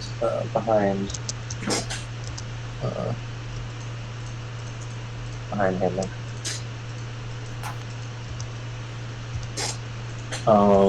So I'm going to be rolling random encounters during the day and at night. If you're going at like a steady pace, you can roll stealth checks. If you want to gain any extra speed, you're going to avoid the stealth check, and I'm just going to roll a random encounter each day. All right. I'm regardless going to roll random encounters every night. But if you succeed on your stealth checks, you avoid the possibility of a random encounter at night. I mean, during the day. So, that said, why don't you guys all roll stealth checks? Yep. And for Gil and the horses, why don't you just roll an animal handling check for John? Ooh, those are good stealth checks. Roll one for Waylon. And, oh right, I'll roll for, I'll give you guys control over Alan and Hogger. If you guys want it. That's fine with me. Yeah. Do you guys want to do what you kind of did before when you had more company? When you had rest in peace, Diego, where like one person controls Waylon and the other controls Hogger and Alan. Yeah, that seems pretty reasonable to me. Yeah. Okay. Actually, I'm gonna control Hogger, but Alan controls Hogger, so like it's gonna be that thing where like you tell me a command, and then on Hogger's turn, I will execute that command as Hogger. All right. Okay. It's Hoggr, by the way. Hogger. Hogger. Okay. Which I think is actually a name, but yeah. Probably. Is that everybody? Ryan, Jasper, John Handler, Wellen. Oh yeah, let me make Alan available to you. So, who's got Waylon and who's got? I rolled for Waylon just now, so I suppose I can take her again. Okay, just whoever wants to. Alan is basically like kind of a ranger. Okay. So if that sounds interesting to anyone, or different from what you already have, then I'd let whoever like feels like it would be kind of fun to play. I'll take Alan now, but if you want us at some point, that's fine too. And we're assuming Gil is his own NPC. You're doing out Gil. Yeah, I'm doing Gil. Okay. You guys will never see Gil's sheep. Never. All right. You guys aren't getting a 7th level wizard to up it. I did not really. Here, Alan should be. Oh, did you? All right. Oh, and I'll roll for Hogger. Man, this is gonna be tedious. We're gonna have to do this a couple times. It's okay. It's okay. We'll get through it. We'll get through it. Fuck.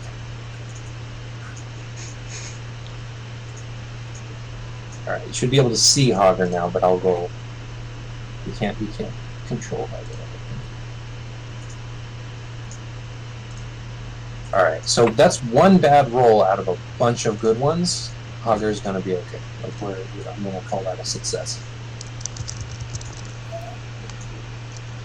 All right, I'm just gonna close all the sheets that I don't need. So I'm gonna be asking you to roll basically anything that you can. I mean, you know, I'm not gonna look at Waylon's sheet for the next day. All right. Yeah, because I'm on the edge of being overwhelmed by this rolling. Yep. So I have Gil's sheet open. I have Alan's sheet. Nope, I don't need Alan's sheet open because you've got Alan. So I have Hogger's sheet open. Gil and Hogger. I don't need anybody else. No, I do not. Okay, I'm good. So that's a success on the stealth checks. You do not encounter anything during the day. Your second night camping in the forest. I'd like you to roll for your watch keeping, like who's taking first watch, who's taking second. I will take first, since I took okay. second last With who?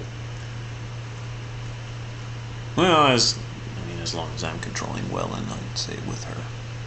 Alright. So roll perception checks for both. Waylon at disadvantage unless you're providing light. Yeah, no, I'm not going to. Okay. Perception is just wisdom.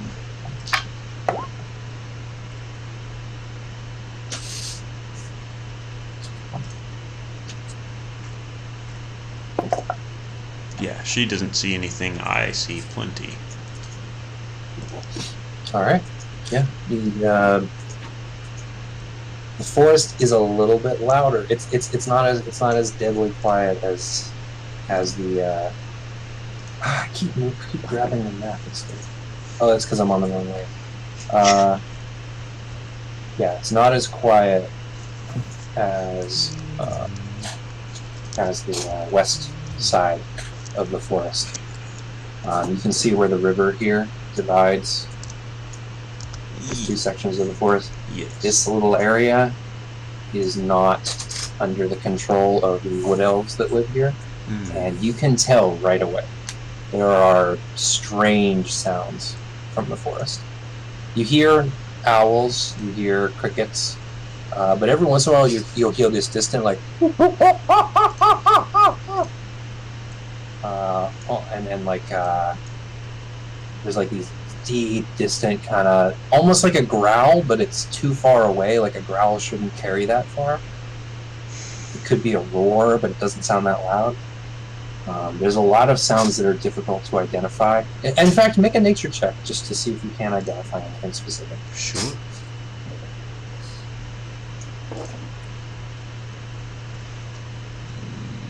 Nature. I have a sheet. I have a handout for this. From me.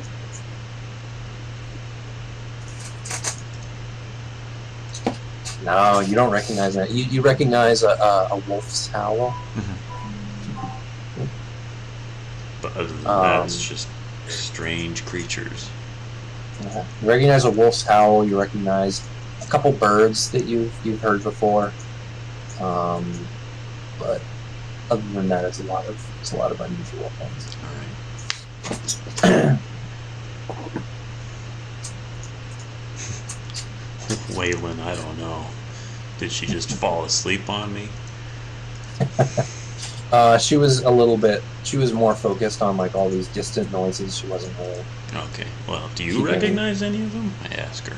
Roll a nature check for Waylon. That is what? Another wisdom?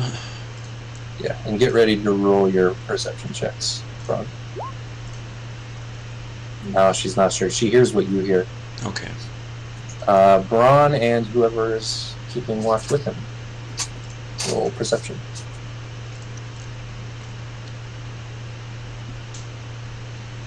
I'll wake up John Handler again. All right. I want our ranger well rested for the morning.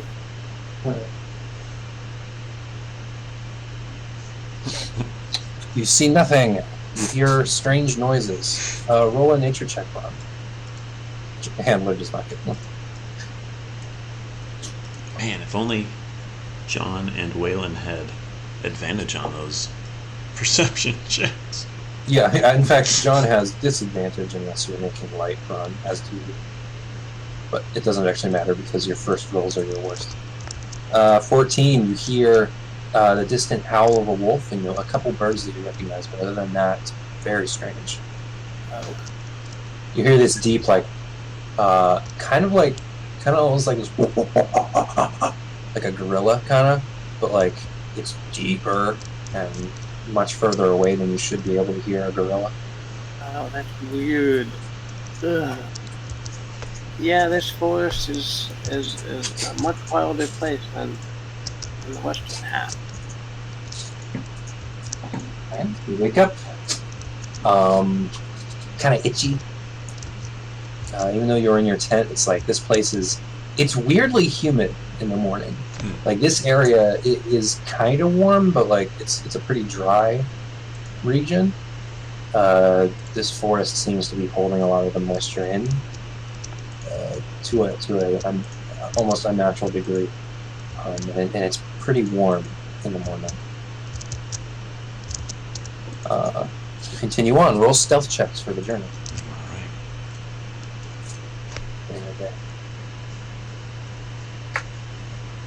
For yourselves, for your companions that you can. I'll roll for Hogger and... Oh yeah, and roll an animal handling check for John Handler.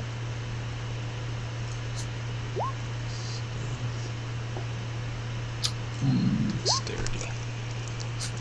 Whoa. What's this? Who is this 3 for? 3? Yeah, there's a 3 stealth check. Is that for Braun? I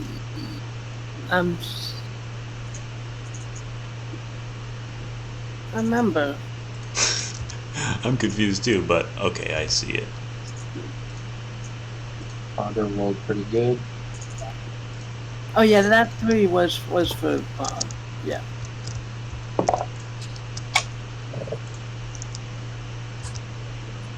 And so that's 1 success, failure, failure, failure, success, success. So it's about even, I think, right? Success, failure, success, success. Yeah, it's perfectly even, so I'll say that's a success. I'm basically doing a group check where, like, if more of you fail than succeed, then you fail. Right, right. Because it's over time. If it's like a stealth check where you're all sneaking down a hallway, then like whoever fails. Like it's you win by your lowest roll. But for something over time like this, where it's like one check for hours and hours of travel, I'll say it's a group check. So overall, you succeed, and so you do not have a chance to encounter anything during the day. All right. But it is at night fairly dim. It is pretty dim. As night falls, it gets pretty cold, and you actually see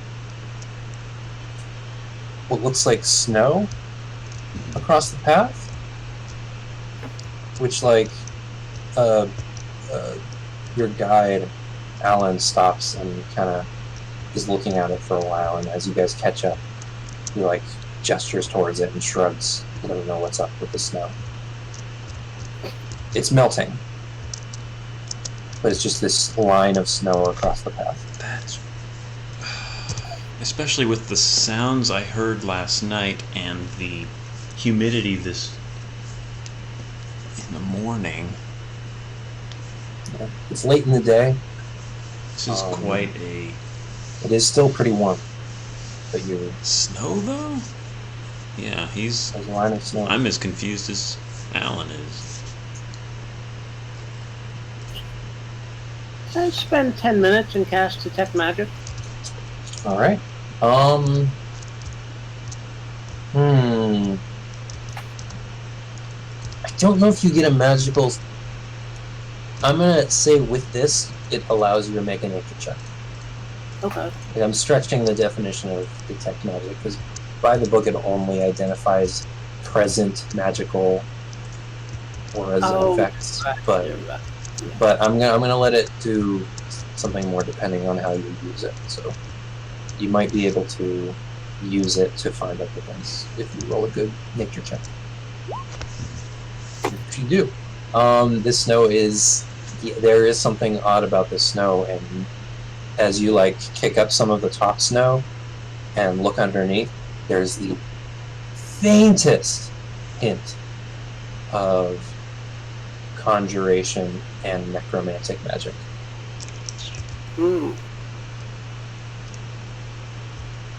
And you can also tell that it's this line going perpendicular to the path.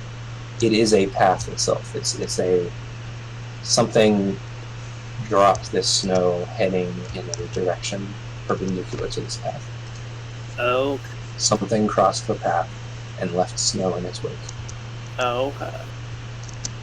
Yeah, something magical passed by this way and left like this trail of snow on the ground. So I think it's okay to pass, but Do we want to follow it though? I'm getting hints of like necromantic energy from whatever created this. So I think we probably don't want to encounter. But is the Naga in any way possibly related to this? I'm going to roll an Arcana check for Gil. Okay. Which he's very good at, but we'll see. He gets a +10. Wow. But he rolled a 9. 19. I don't know if that's... He says... because you guys were waiting here by the snow for a while, he catches up. As far as I know, there's no reason a Naga of any kind would leave a trail of snow, and I don't have any reason to think she'd leave her lair either, especially this far out. It seems like something from the forest. There's a lot of things here. A lot of things you wouldn't expect. Yeah.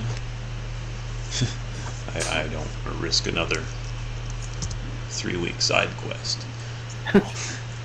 But yeah, I'm very curious about that.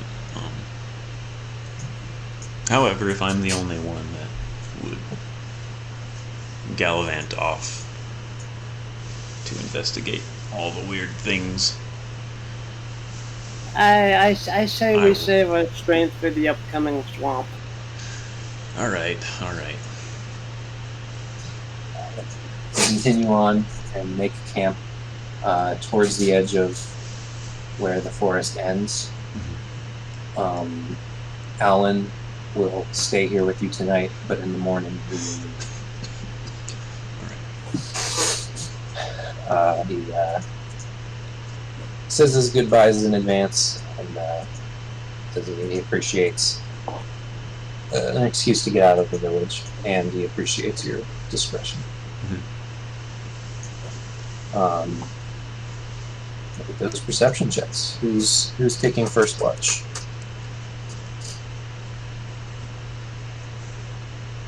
I guess I'll take first watch with Alan, I guess. All right. Are you sure you can handle it, old man? I You keep sounded thinking pretty that. tired there. I keep thinking this says shit bowl. I think it's like shibboleth or something like that.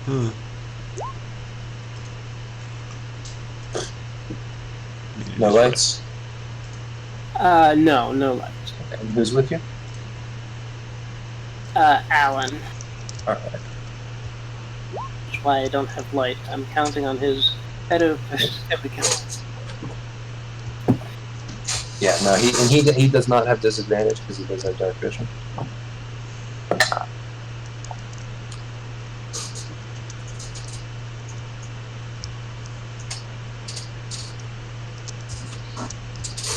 Give me a moment.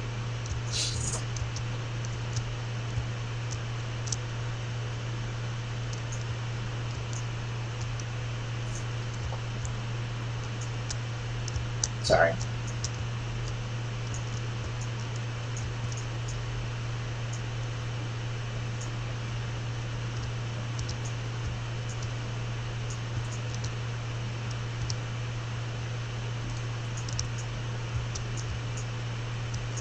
Well, with Ron's perception roll, maybe he did nod off a little bit. But Alan was awake.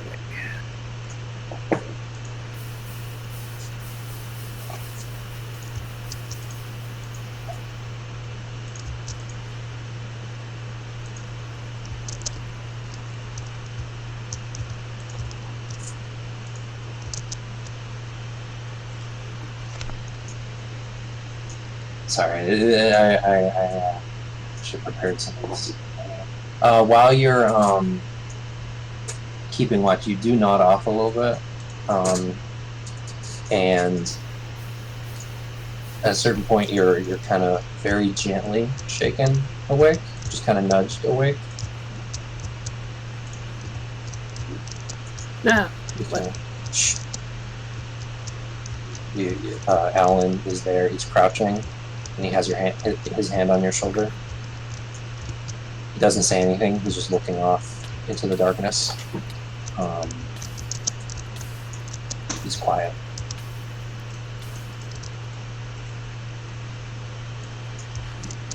You hear a closer but still kind of distant.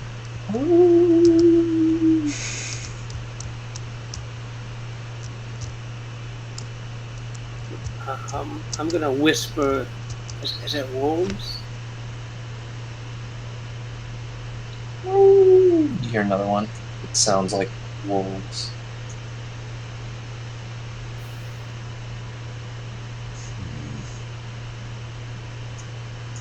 And you hear another one, and it's different. It's lower. It's like a. It's like somewhere between a wolf and a whale.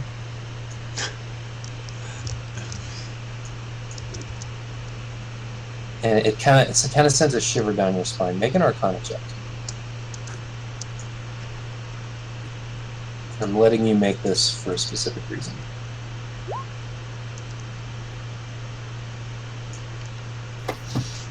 You're not sure, but there is something eerie about it, something otherworldly about that last howl. Yeah. What do you do?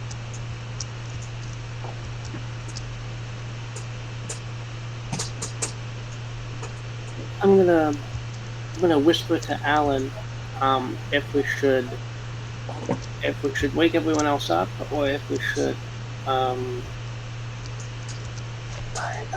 just try and be quiet. I don't know. I don't usually travel with this many people. I would usually just wait it out and lie low. But if something attacks, what I would usually do is run. And with all of these people, I don't know if that's an option. I don't think it is, especially you gotta get Gil on the horse. It's a little closer. You hear another howl from the other direction. Okay, yeah, we gotta wake everybody else up and prepare for whatever this is. Alright. So you wake everyone up. Let me arrange. So you have a little time to prepare because you chose to wake everyone up. Can you see the map? Did I put you on the right map? Okay. It's a bunch of like dead trees or something. No, they're just trunks. Yeah. I use these so like there's the trunk and then this is the outline of the canopy. Got it. Above you. Cool. And so let me put the.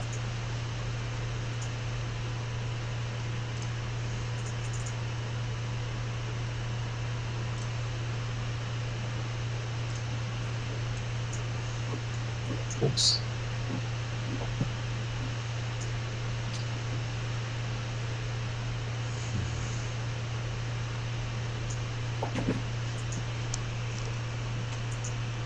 This will take a moment. In fact, let's take a short break.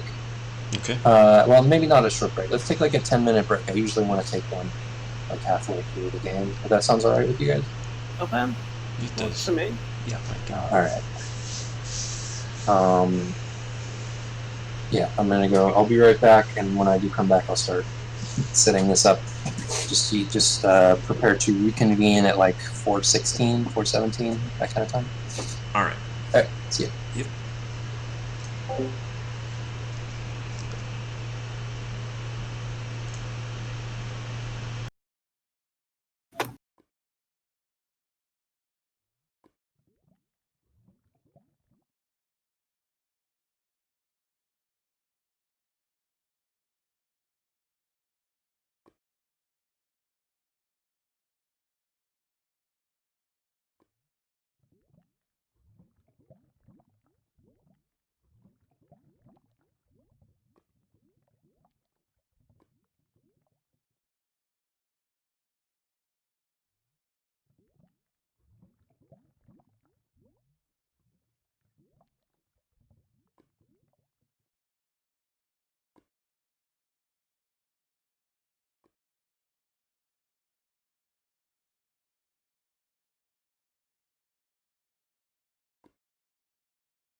I'm back, but no rush.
Should we put our tokens down on the map?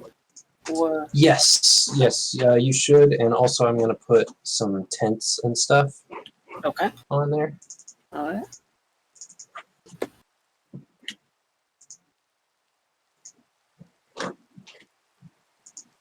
But I'm also setting other stuff up on the GM layer.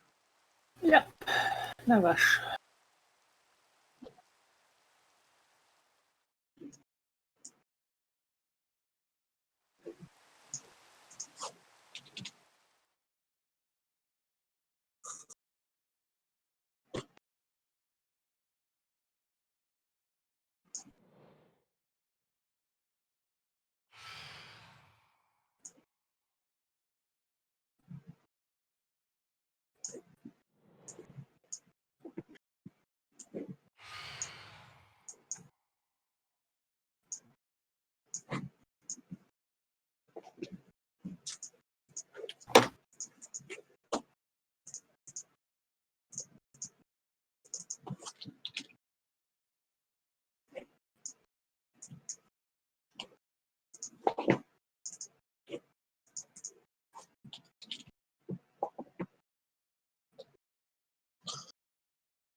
You're back.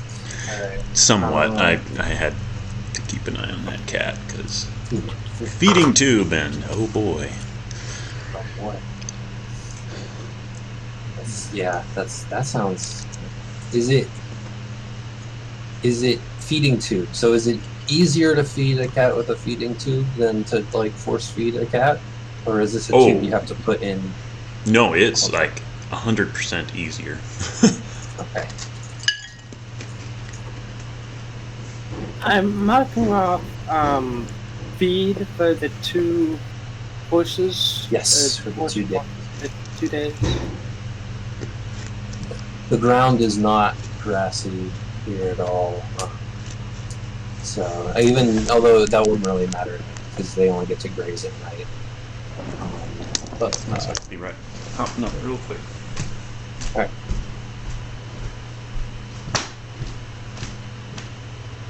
You in?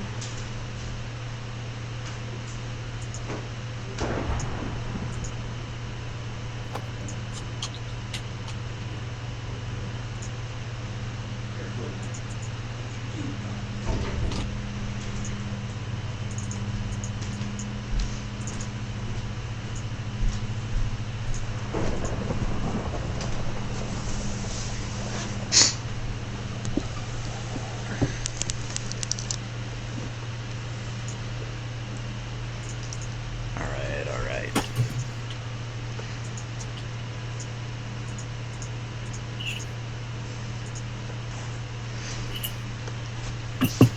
Feisty little thing doesn't know he has a giant thing off the top of his neck.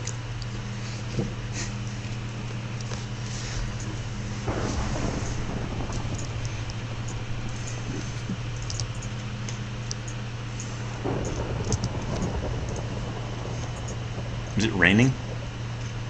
Is it raining? Yeah, in game. No, it is not raining. However, now before I start talking, I need to put more tokens down. God damn.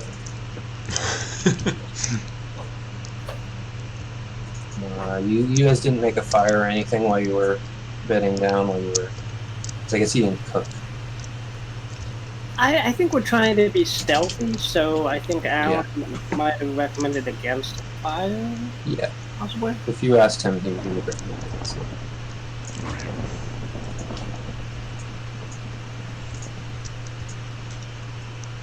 There's the 2-person tent.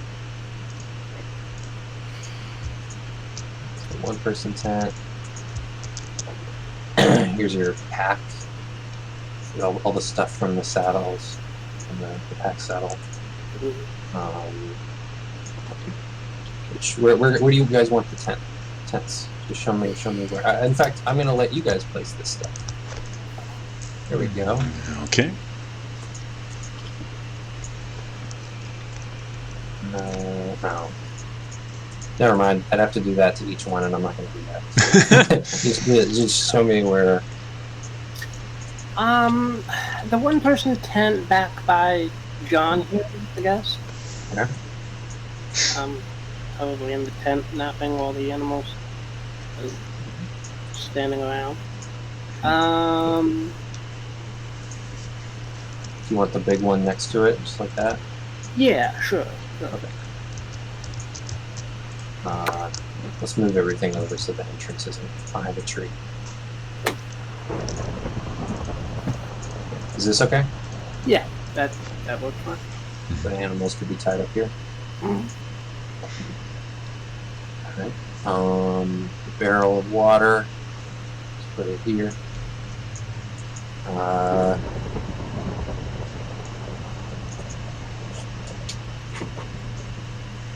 Say,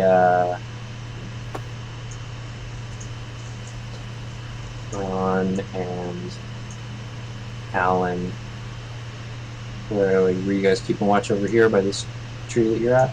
Yeah, kind of at a little distance from the main body, but far enough. So there's your bedroll you were leaning up against. Yep.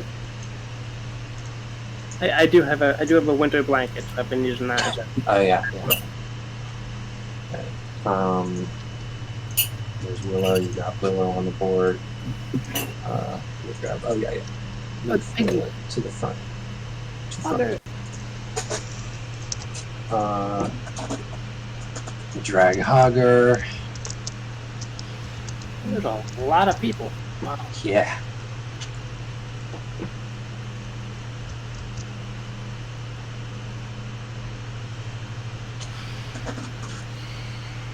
You know, for stealth, why don't we just like average the whole party's stealth and then roll one? Does that make sense? Oh, like average the bonuses? Yeah. We could. There's a lot more variability there, but that's not bad. Oh, right. Because if we roll everybody, there's a chance that half of it would be. Yeah. Okay. Again, the way I've been doing it is everybody rolls, and it's like I count each success and each failure, and then I weigh how many successes and how many failures against a flat DC. Right. Right. Which going through this forest, I've made 14. The DC.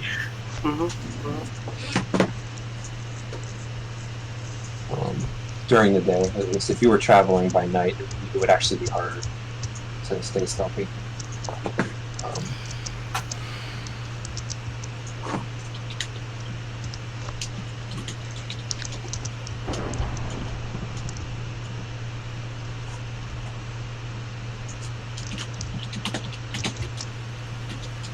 Can Hogger have a brother named Hagger?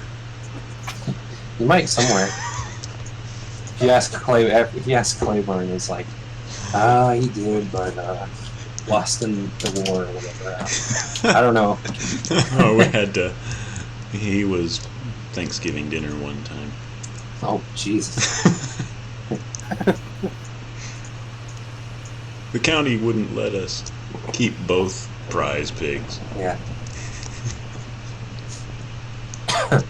And somebody's missing. Where's Gil?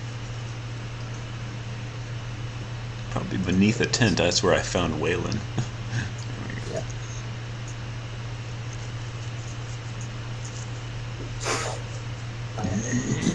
You're sleeping, Jasper. Oh, okay. I mean, you weren't taking watch at all. No. Oh yeah, you're squished in the two-person tent. But you're in there with a halfling and a dwarf, so it's actually okay. Yeah. Their feet don't reach the other side of the tent, so you're laying. They're both laying this way, but their feet don't reach the end, so you actually have room to lie that way. Yeah. Well, being a half elf, I'm a bit taller, so I would have. Right. I'm, But I mean, you're lying long. You're lying. Yeah. Horizontal. They're lying vertical. Sure. There's room down here Okay. where their feet are not. Yeah. All right. So you woke everyone up. So actually, you guys are not asleep. I put you guys there, but you guys can position. Everyone else can position themselves as they want. Yep. Gil will remain with Handler, and he says, if something happens, I'll get him out of here, but I can give somebody haste. Is there someone I should give that to before I leave? Yourself? Oh, wait. Well, I need to keep up with this guy. I need this guy to keep up with me. Well, actually, you know what? That's not a bad idea. As I forgot his movement speed was 15 feet. Yeah, you're on your own. But forgot about that. Yeah, they're actually going to take the horse, just to be on it. They're both Okay. on the horse. Right.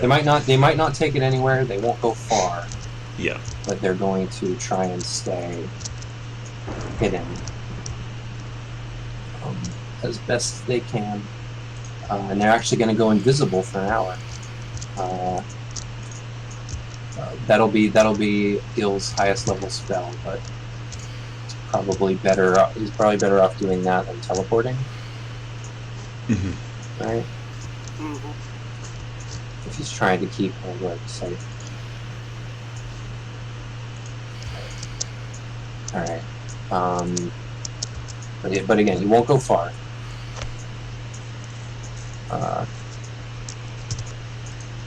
Gil, good luck. We'll keep in touch with our messenger stones here. I think I found I think I have a great name for them, Braun. You know how we're usually walking, but they allow us to talk, so we could call them walking talk stones. Ooh, walking talkings. Okay. I'm just looking to see if he has anything else to do. Oh, he'll give somebody haste because no, invisibility is concentration.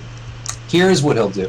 He opens his little flask and he offers it to someone to cast False Life, which will give somebody. He'll give somebody some extra hit points. Whoa. Temporary hit points. I'm old and frail. I need it. All right. Your lowest hit point companion is Waylon, but historically, Braun is the one who goes down the most. Although you do have an extra thing if that does happen.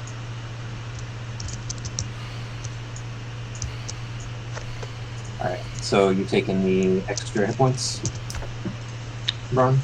If there's no nobody else that needs it, yeah, I will say. Yeah. All right. So that'll be, what is it? False Life. 1d4 plus 4. So I'll roll that 1d4. It's a 2. Plus 4, you get 6 temporary hit points. Oh, cool.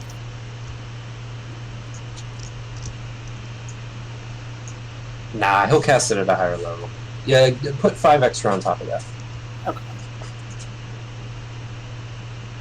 This is the only thing he's going to do, so we'll bump it up. Alright, cool. Thank you, Gil. Good luck. Don't get devoured by wolves. Whatever they Do our best. You hear a very close howl this time. Is this where you guys are going to be? Yeah. Yeah. All right.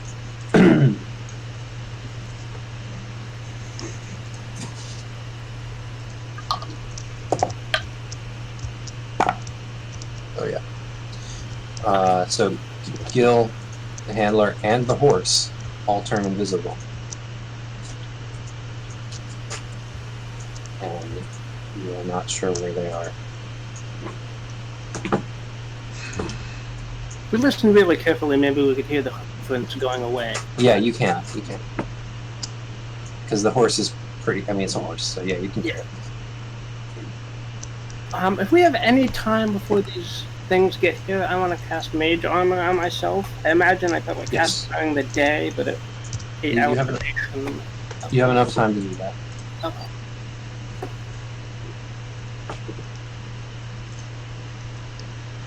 Make a perception check. I'll let 2 people make it. 2 people can make perception checks. I'm fine with going ahead and doing that. Okay. I'll make 1, 2. Yeah, of course. You hear movement in the darkness around you. Jasper, you see something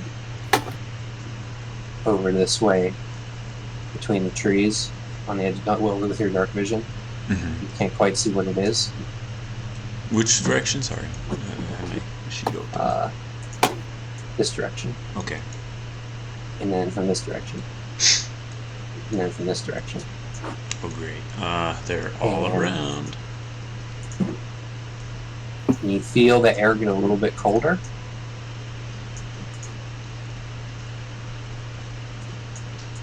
Yep.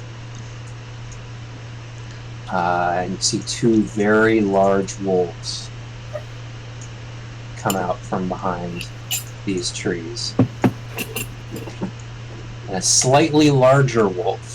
But before you see this larger wolf, you start to feel snow fall around you. The air gets quite cold, and ice forms on the grass, or the ferns and the little light bit of grass that pokes between the trees, as a winter wolf steps out into the open. Roll initiative. Whoa. Busiest initiative I've ever had in a game. This is crazy. Oh. Alright. Oh, come here. There we go. Can you tell the difference between these sheets? I tried to give a tint to the Winter Wolf. But Yeah. Yeah, it's got a whiter cast to it. Yeah. I'll give it a little bit of an aura.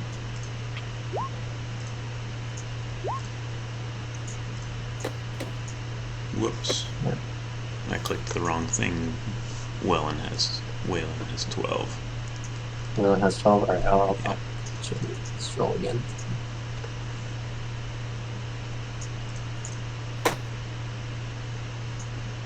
Just adding turns for these guys, and then I'll roll them there.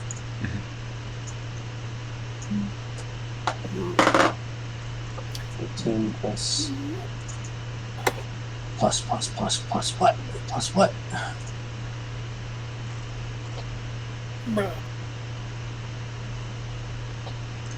Somebody got. Who's controlling Wellen? Is that you, Mm-hmm.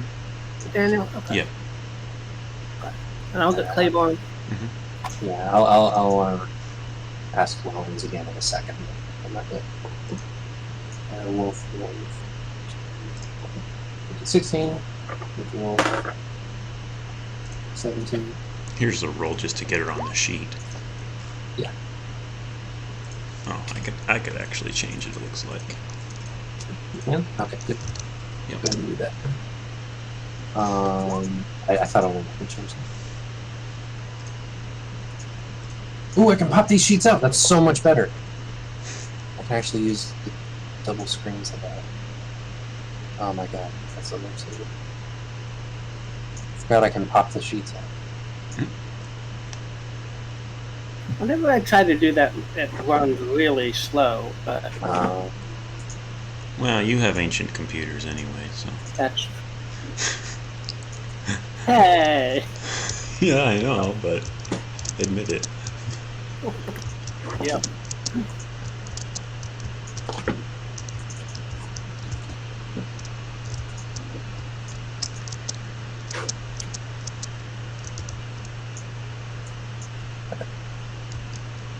Yeah, the wolf sheets are covering up Discord now, but that okay.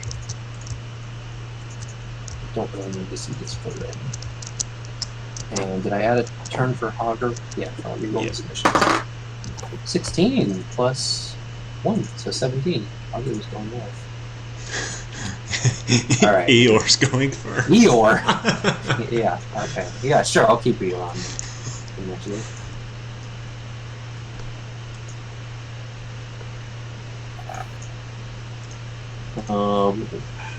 Hogger's dexterity is 1. Winter Wolf is also 1 plus 1, but the score is higher for the wolf, so the wolf is going to go first before Hogger.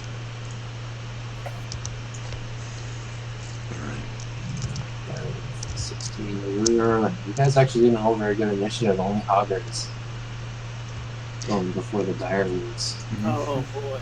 Jaskra, Baran, and Wayland are kind of going simultaneously, which is fitting. I like that. Okay.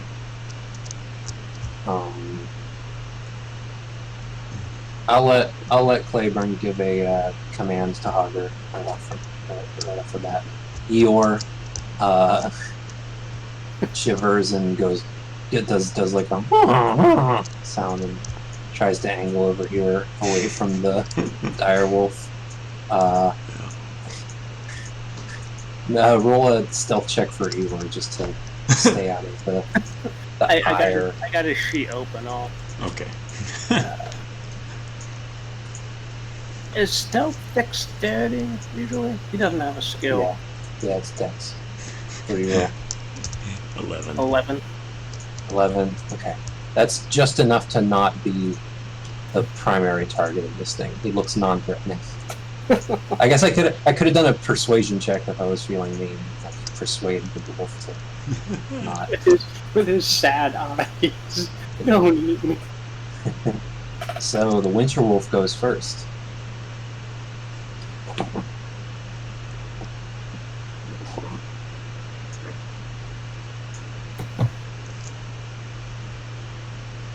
Way to go, Eeyore. Way to back us up there.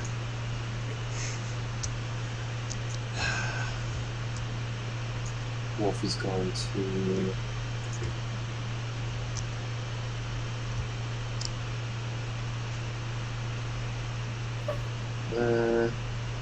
Oh, you guys actually have a pretty good arrangement up there. I'm not really sure where.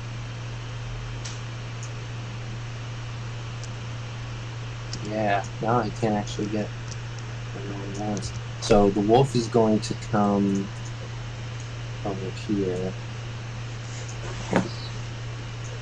Use 25 feet of his movement to come here. As it steps over, again, you see ice frost creeping around creeping along the floor around him, and it like lowers its jaw, panting with this icy breath coming out of its mouth. Its eyes are you can't really see its eyes. It's just this deep white glow, and as it comes over, it kind of does that husky like like kind of grunting bark. And it breathes a cone of ice. Can't quite reach Hager, so it's going to reach. You know, if it takes a step closer, it could reach Hager. But it wants to. It's smarter than the others. It's going to. It's going to stay out of your reach and breathe ice breath. So I think it's a Constitution saving throw for Jasper and Waylon. Okay. I will do both. Constitution and... It's dexterity, I'm sorry. Okay. Why don't you re-roll? Usually I just change the modifier, but I'm trying to keep it quick here, so... Yes. Alright. Oh, wow. So Waylon fails. You succeed, of course, obviously. Alright.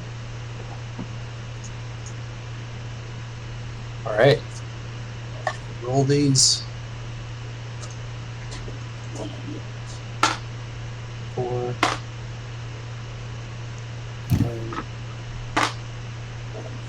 20. So, Waylon takes 21 points of cold damage. She's gone. Jaskra takes half of that, which would be 10 points of cold damage.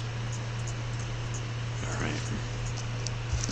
Waylon is turned into an icicle instantaneously. Yeah, she is not, because that would. This is not an instant kill. If there are some things that breathe ice, and if it brings you to 0 hit points, you're instantly killed and turned into an ice sculpture. This is not one of them.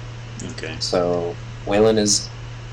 Waylon takes the wound condition. Did I do that? Oh, what it was is that they take the wounded condition, but I don't usually give them injuries. Okay. That's right. So she is at 0 hit points. She's not an icicle, but she's certainly frostbitten, or something like that. Yeah, is my thought. Oh, all right.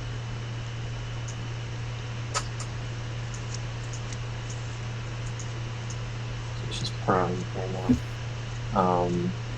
The wolf is then used 25 squares of movement, so it's going to.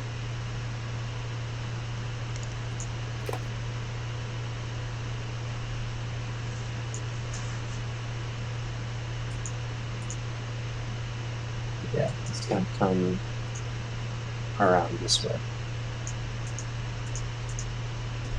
That wolf was like, as it approached, it was surveying the scene and tilting its head back and forth to see with both eyes.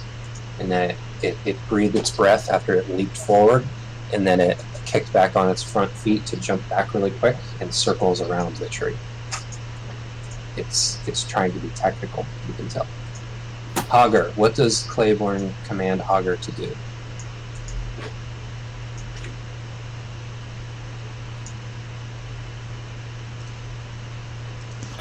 He would know how tough his board Yes. is. Hager has more health than Alan does, and also has a thing that it can use if it falls to 0 hit points. It rolls like a Constitution saving throw. Or no, it doesn't. If it goes unconscious, it doesn't go unconscious. It instead goes to 1 hit point. So Hogger has a chance to not die if Hogger dies. So Hogger's pretty tough. He doesn't do a lot of damage, but he has a charge ability that can be really helpful for setting up somebody else, especially a melee attacker. So if someone is going to be attacking with a melee weapon, Hogger can charge that creature beforehand and knock them prone to set them up. That was sort of his common tactic they would use. Alan would fire with his bow for a while, and Hogger would charge once the thing gets close.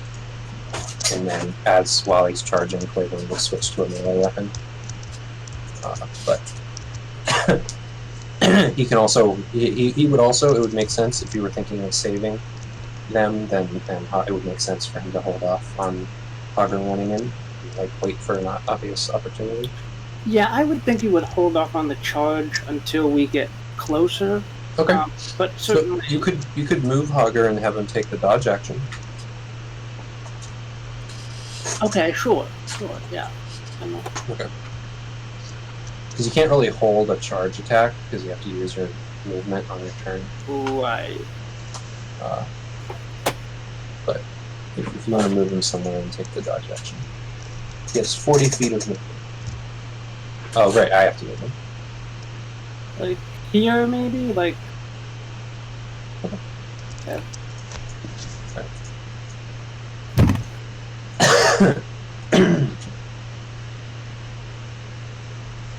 He is a little bit. I said that he's not like a big, heavy Lardhog anymore. He hasn't really been an adventuring pig for a while, so he's not in the best shape, but he's definitely, he's got the muscle under it. So it is still a very imposing pig.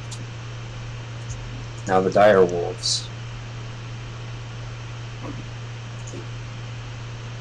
I totally forgot there was another tier of wolves above dire wolves.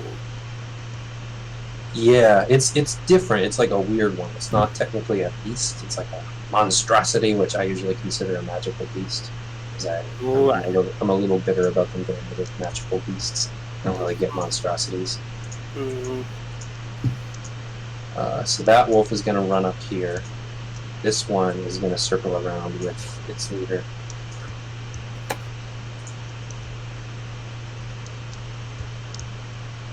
They're pretty fast. They've got 50 feet of movement. So it's going to come around this way.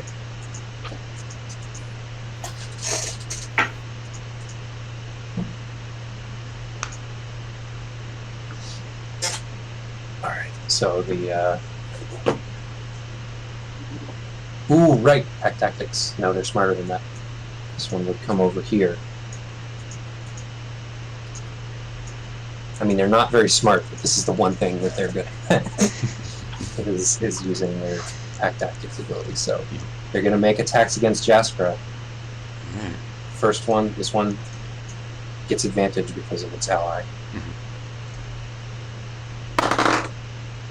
That's 17 to hit Jaskra. Hits. They only get one attack. It's kind of surprising, but I guess with pack tactics it makes sense. Right. 2d6. 5, 8, 11 damage to Jaskra. Right. Second one's also going to attack Jaskra. That's a lot. That hits. Okay. Oh, and advantage. It's low. 4, 5, 8 damage to Jaskra. Oh, and you have to make a Constitution saving throw. Sorry, Strength saving throw. DC 13. For what? Being knocked prone. Ah. Alright. Doesn't matter that the first or second, because they both have advantage anyway. Mm-hmm. You said 13, right? Yeah, DC 13. Yeah, I missed. Yeah, so you're prone, and it is your turn. So you're knocked over as these wolves are just they're trying to. This one's stepping over Waylon to get to you because you're still standing. Mm-hmm. But they're going to turn on Waylon soon because she's still technically a threat. Yep. I am stands up. Going to pick myself up. Immediately turn into a wolf myself. Direwolf? Direwolf, yes. Can't resize myself, but that's alright. I'll move him over there. Yep, and stand over Waylon to kind of shield her. And you do have an action still. Yep, and I will launch myself at the southernmost wolf. How much health do you direwolves have? Oh golly, 12. No, 30. Sorry, 12 30. Is armor class. Yeah, I changed your direwolf a little bit I changed some of it because I feel like the animals are kind of poorly designed for the druid thing, so I like rebalanced some of the animals. Right. These are still using the old direwolf, so that's why I changed yours a little bit. If you're okay with that, just to match. Yeah, sure. Some of the other animals better. Sure. Or to be like substantially different from some of the other animals. Mm-hmm. In kind of a fun way. That's a hit. Which one are you attacking? Yes, the southern one. All right. And you do kind of have advantage because it's Waylon, even though Waylon's prone. She's still conscious. Mm-hmm. Right, and I have to make a strength save. Correct. Which I've actually forgotten up until this point. 9, 10, 11, 12, so that just barely succeeds. Wait, no. That fails. No, this one's knocked prone. And takes 11 piercing damage. Ooh, that's pretty vicious. And then that's not even a real high roll.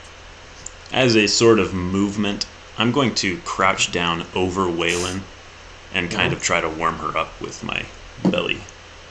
All right. She's quite cold. Yeah, I will try to sap some of that cold from her, or let her sap my heat. Yeah. All right, Braun. This is happening very quickly, and it is. While you're preparing, do you want to say that you made some lights? Yes. Okay. Yeah, the dancing lights are scattered around us, illuminating the darkness. Yeah, okay. By the way, roll a d20, because you cast Mage Armor.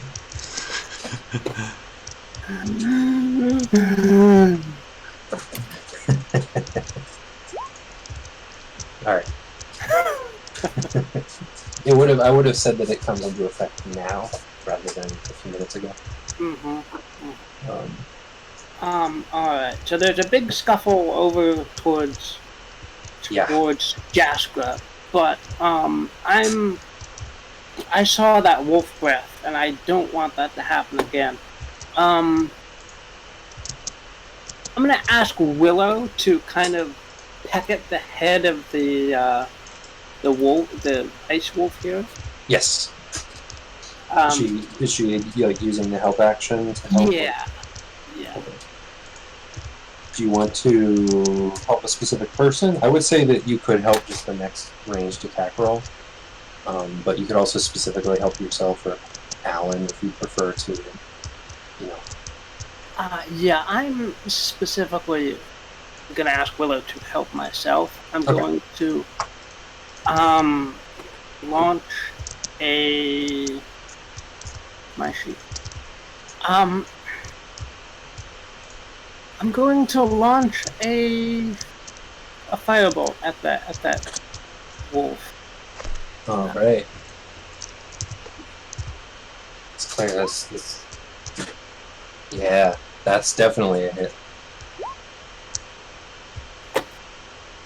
7. It is not vulnerable to fire damage, but it is not resistant either. So Okay. I can see it going either way. Yeah. I do like in D&D when icy creatures have resistance to fire damage, because it's like kind of makes sense too. Like they're not Pokemon, you know, they're cold. Right. But this one is neither. But it's not resistant either, so you did a solid 7 fire damage. Looks like it kind of hurt. Mm-hmm. Yeah, it could have gone either way, and now I know that they're not particularly vulnerable to it. Okay. It did like a kind of weirdly. It would have been cute if it wasn't such a monster. It kind of hopped up in the air to try to catch Willow, but you hit it after it landed. It was still for a moment, but it gave a little yelp. Yeah. And I'm going to sort of run over this way behind Claiborne, and suggest that he attack the wolf that was just thrown over on its belly there. And I guess that ends my turn. Who's next? I'm not on roll 20 right now. Wellen? Willen! What does Willen do? Yeah. She's prone right now. Next to one direwolf, but the direwolf is also prone. Oh, golly. What can she do if she's... She can stand up. We have her movement. That is true. Oh, and she can heal herself, too. She can. Oh, yeah, she can. Yeah. She can also move. If she moved out of the direwolf's range, it would have an attack of opportunity, but it would be a disadvantage. She doesn't have to stand up. She could crawl, right? She could. The wolf would have advantage, and she'd be prone. Although it would be counteracted by the disadvantage. It would just be regular roll. But if she stands up, and she can get out quicker. Yeah, I forgot melee melee attacks have. So what's she gonna do? Is she healing herself? Yes, I would say, yeah, let's heal herself. Okay. So Which? 1d8 plus 3. And roll that 1d8. 6.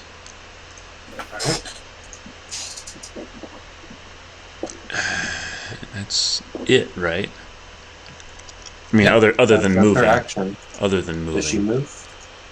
I don't think she wants to take the chance. Not with the way they were hitting. Yeah. All right. Well, she will have to step out of your space. Oh. She's standing. Okay. But that's not leaving anyone's Yep. attack range.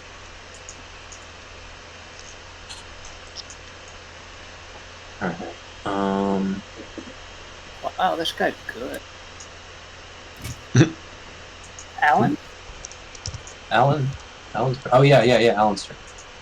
Why don't you pick Wayland's health up? Oh, yeah. Plus 6. Yep. Yeah. Well, what's Alan doing? I think Alan is going to run up to this wolf that's flopped over from Jessica's attack and just give it a couple melee attacks here. All right. Multi attack. Ooh, I forgot I gave him multi attack. He's pretty easy. He was better, but then I realized no, he can't be that strong. And I made him and his wife, who you also, depending on who you picked up or your party makeup, you might have gotten her instead of him. But you needed a guide more than you needed a fighter, so you got him. Advantage, so 23 and 13. the first one hits. Okay. 5%. Not bad. Great, not bad. He runs up and pulls out this like slightly curved, somewhere between a scimitar and a machete.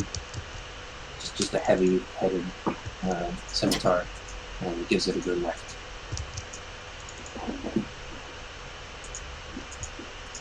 Eeyore goes over this side of the tree.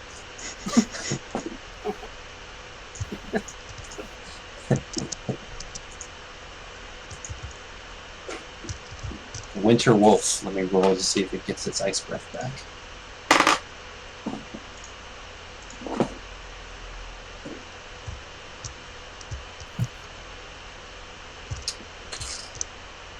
It does.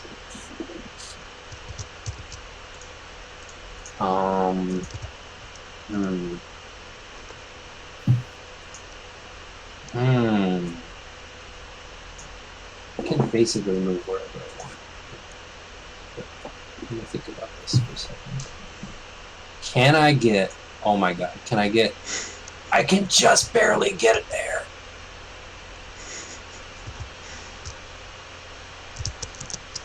Wait, but is that... Can I then... No, I can't! Fuck! This is hard. This is hard. Tactics. Oh, he can get... You know what? He'll be able to get you in now. So, yes, he will do that. He's going to come up here. He's going to circle. You lose sight of it for a second as it circles around this way, and then it comes up behind you.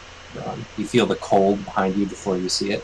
And it's going to open its mouth and ice breath.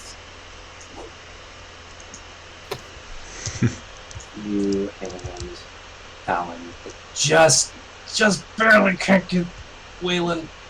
Just barely. Oh, glad of that. I took all that time trying to get it recovered. Yeah.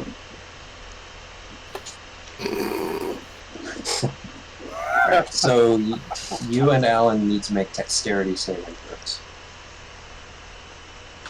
versus a DC 12. Let me start rolling damage now. Oh, no, not D6, it's D8. 2, 6, 8, 19.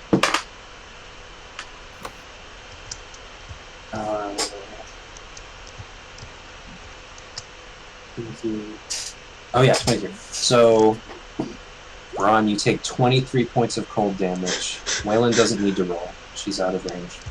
Okay. Alan succeeds, so he takes... he takes 11 points. Yeah, Alan takes 11. You take 23. Oh my gosh, I'm not dropped because of the false health. Because of the false life, yeah. the warmth of that it was like this strong hill dwarf rye whiskey, and you still felt a little bit of that warmth, and it's gone now, but you're not dead, so yeah, or you're not. That's the end of the Winter Wolf's turn. It used literally all its movement to get there. Hogger! What's Hogger doing?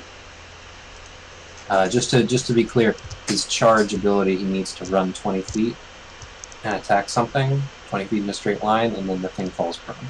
So there's no one he can really charge right now unless he backs out of this thing's attack range, but he could melee attack this thing.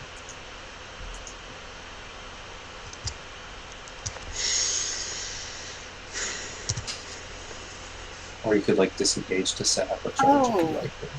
That wolf is still prone. It hasn't gotten up yet. So why? Right. I think the hogger just attacks the one that's down, since that's an effect. All right. Scrape its hoof in the dirt and charge. Yeah. Yeah, so you cannot make a charge attack against it unless he backs out. Yeah. But he can make a regular tusk attack. So is that what he's doing? Yeah.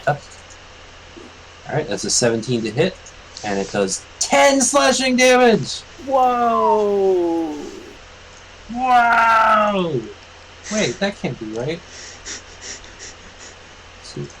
Plus 2. Okay, I was thinking, what did it roll? 2d8?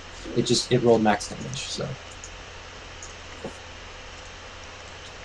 Wow. Yeah, it gores this thing hard, and it actually flips over. It rolls over onto the other side and starts to stand up, which it does. Ooh, this thing's cornered now.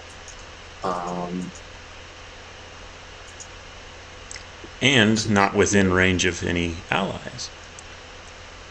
That's right. That's right. Stand up. Have its movement.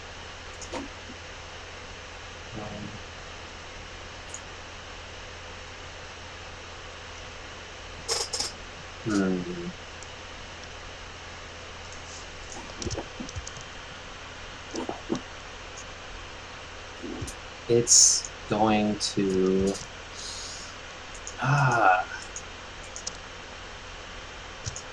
It's inclined to attack the same target as the other wolf.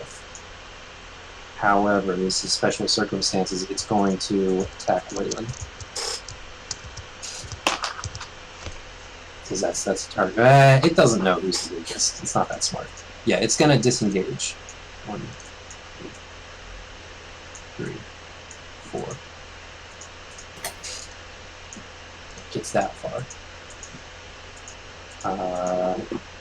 This wolf is going to attack before this wolf gets out of range. It's going to attack. It's going to attack. Let me roll through this.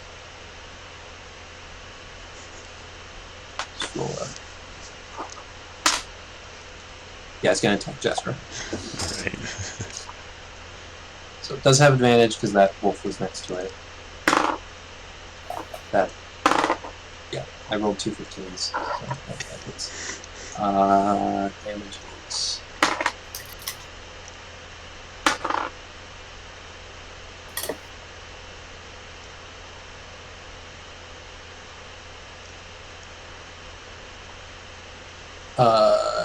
9 piercing damage to your dire wolf. Okay. And strength saving throw. Yep. With the dire wolf stats. Right, meaning not Jaskra on everything. Come on. Dire. Oh.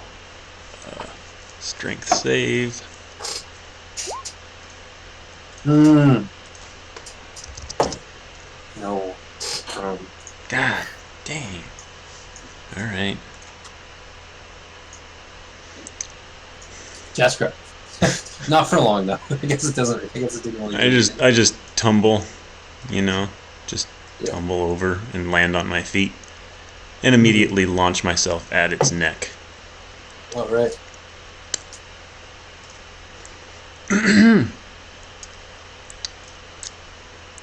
Rawr. With advantage, 16. 16 hits. And now your saving throw. Oh yes. Against 13. This is cool. This is cool. I fail.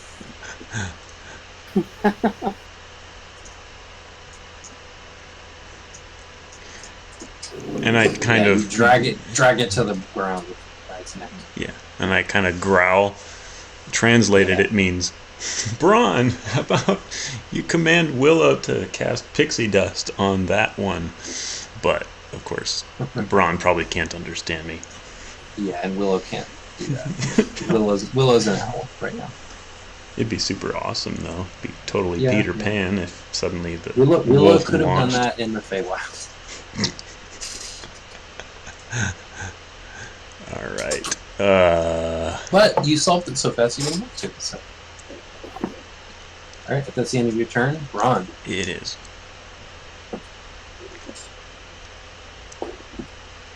Okay. Ron, what is Ron? Don't want to die. Although. Yeah, all this time I'm thinking, I should have taken that one action before I turned into a wolf and cast binding grapple on the big one. I don't want this wolf to be that close to me, and I know it'll bite me if I move away. So I'm just gonna roll a shatter at it. All right. The shatter does not push, by the way. You might be thinking that's Thunderwave.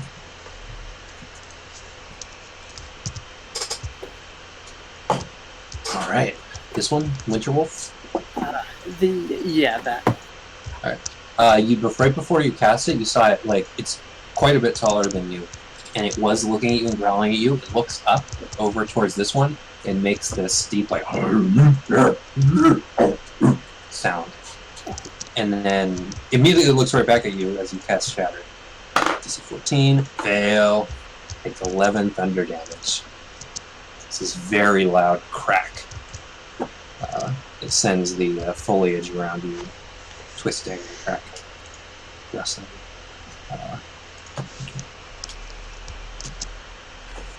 And then I'm just gonna stay here and hold my staff in front of me and kind of hope that scared it away.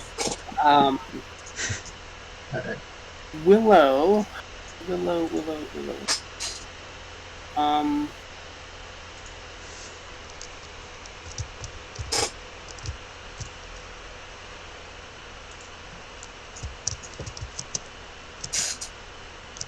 Oh yeah, Willow's really fast.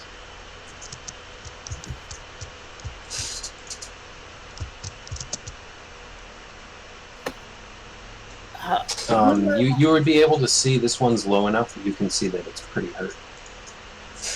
Okay. Then I'm gonna mentally ask Willow to just kind of keep harassing that one in case it turns around and comes in again. Okay. Giving advantage to a ranged attack. Whoever it is that actually, Or a melee attack. I keep saying ranged, but it could go either way. Waylon. Waylon. What do you have, Waylon? He has a really terrible ranged attack. I see that. Yeah. She's a lot better in melee. I love how her melee attack is reach of 5 feet. I'm like, right. Well, it's just basically like walking up to it. So it is. That's what a melee attack is. Yeah. But it has reach.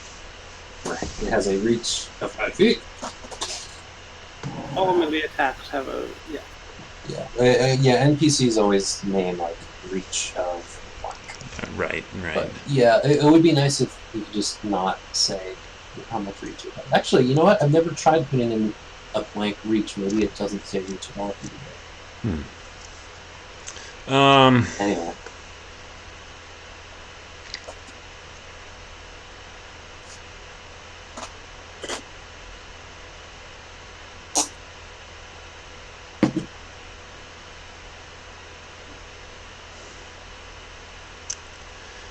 Golly.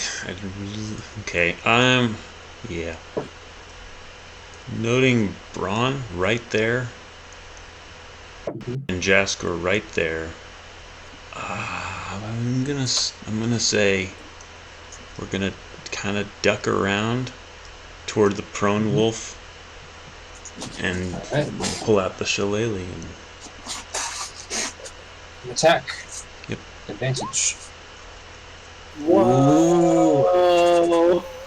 Roll damage. This one is untouched so far, and it takes 12. Right away 12 damage. I thought Jaskra hit it somehow. Oh yeah, he did, didn't he? How much damage did you do? It was on like your last? It's like 11. Fight attack, direwolf 11. Yeah. Now it must have been against this one. I remember you doing 11 damage to the other one. Did you just roll the same damage? It was the same damage. Yes. Okay. So 11 to this one. Sorry about that. You're fine. But yeah, so this one's actually pretty hurt too.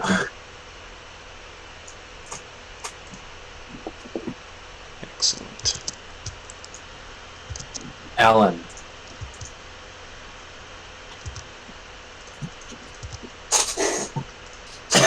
He doesn't really have a way in here. He could squeeze around harder if he really wanted to. But he's also got a really good short bow. I think Claiborne is going to do a 2 range attacks against the wolf that Willow is harassing at the moment. Alright, he sticks his sword into the dirt and pulls out this pretty small bow that's got this really intense recurve. He strung it when preparing the fight, and it's like, I'll send a picture. I always send pictures of this stuff. So. It's like one of those crazy little Mongolian riding bows. Oh yeah, one of those short ones that look really. Yeah, it has like a really intense curve. Yep. Yeah. All right. And it has the damage die of a long bow, but in every other way it's a short bow. That's the stats I gave it. So both of those hit. All damage. This might be the end of.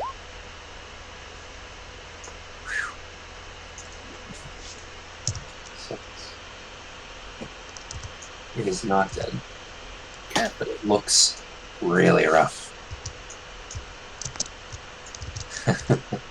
Yeah, two silent shots. The bow makes no sound. Oh, cool. You only hear the impact and the string sliding against his glove. Eeyore comes over here and tries to tuck into the roots of the tree as he can. It's a waste of a good initiative, you stupid donkey.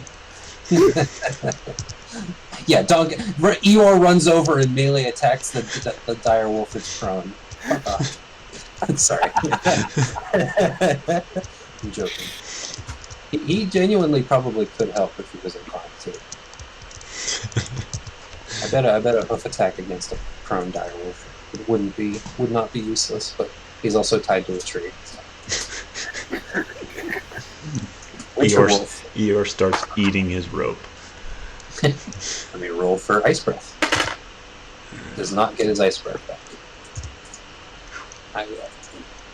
So it's gonna make an attack roll against Braun. Nice, Wolfie. Nice, Wolfie. Dives forward while you're saying that. That's a 9 plus 6. 15. That hits.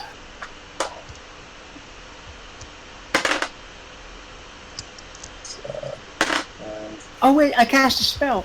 You cast a spell? I cast Shatter against... Ah, man. Okay, sorry. Huh? Oh, right. Yeah, it deals... what was it? 5, 6, 7... 8, 9, 10, 11 damage to you. Oh! Does that take you to 0? It does. Do you invoke the blessing of the fairy dragon? Yes. Alright, pick a color. Red. Red. You will not be able to pick red again. Yep. Let's see. Let me open up the blessing of the fairy dragon. Good wardens. Red. The sky just fall to 0 tints. hit points and invoke this blessing, no action required. This effect takes place immediately.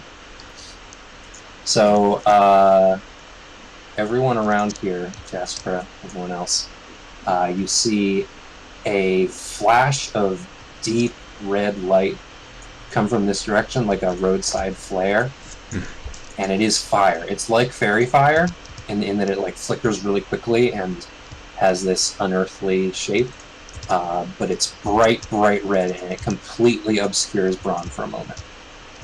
Wow. The wolf kind of shrinks back, and when the fire subsides, Braun is facing the opposite direction. He was facing towards the wolf. He's facing this way now. Braun, you instantly regain 15 hit points. Okay. You regain 2 levels of spell slots. So you can either pick 2 level 1 slots or 1 level 2 slot. If you've used only like 1 level 1 slot, unfortunately you only regain the 1. But, Okay. I'll pick the second level to regain. Okay. You look around. You're facing in this direction. You see all of these people, these friends of yours, fighting wolves. You see Willow over here. What's happening? I just went to sleep last. You don't remember anything since you fell asleep. You turn around and you see a winter wolf standing over you. You just woke up to this. You are stunned until the end of your next round as you take in your new surroundings.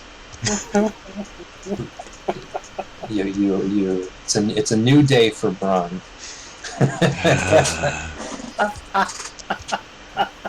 So, to represent the fact that you don't remember anything that happened since you went to sleep, since you dozed off during your watch,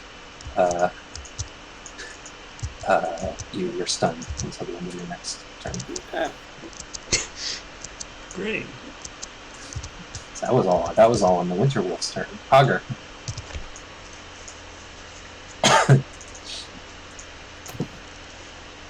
What does Alan command Hogger to do?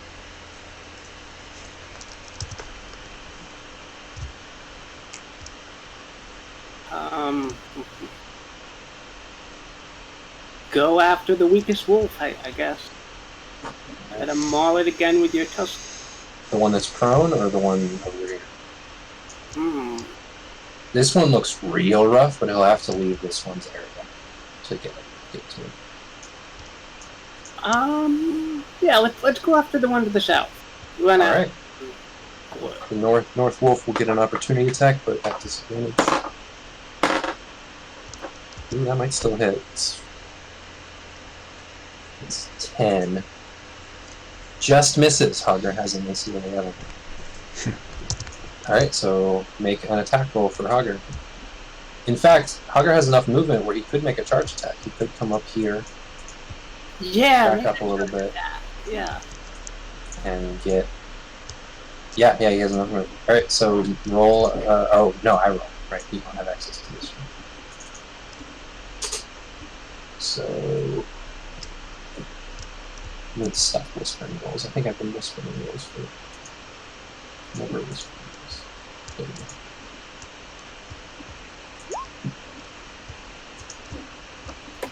go. So... 11. I think that misses. Okay. Yeah, and Willow's help was already used. Yep. So yeah, that's a miss. It can't quite get a... It does, like, impact that side of the wolf, but it doesn't hurt. It just didn't get the point of the tusks anywhere useful.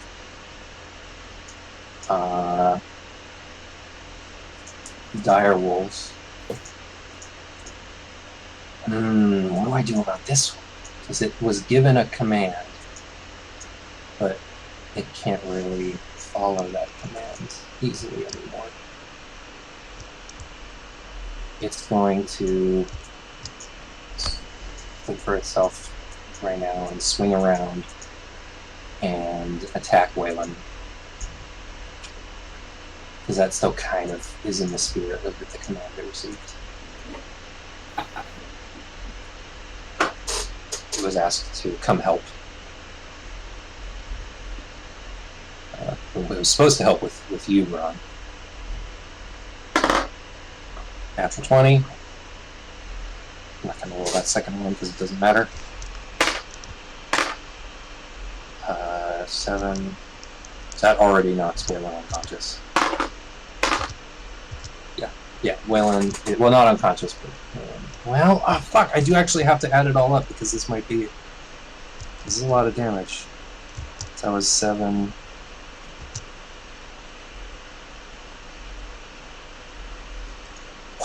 Okay, no, she does not take enough damage to be instantly killed. Not actually. It was not as close as I thought it was. because I forgot that it's -6 off of that total. Minus how much health she has right now. But she is at 0 hit points.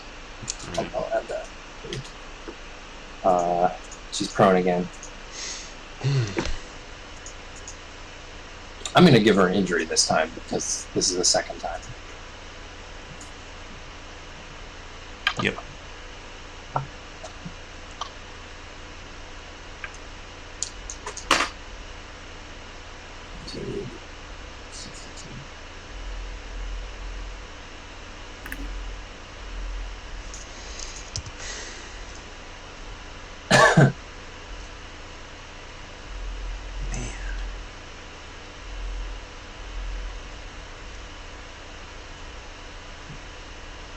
Yeah, I'm going to give Waylon an open wound, which has no immediate effect, but on each of her turns, she'll take 2 damage, which will be a death strike if she's still at 0 hit points.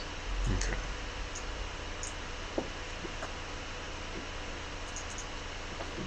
That's correct. Mm-hmm.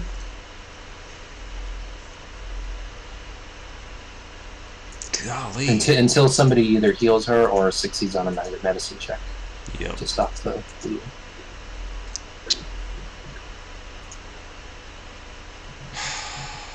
I gotta take out one of these things, so I'm going to just pounce on the one right next to me. Alright. You have advantage. 12. 12 misses. Eh.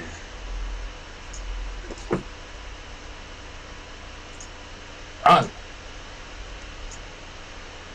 You're stunned, but no longer. So your turn ends, and you're no longer stunned.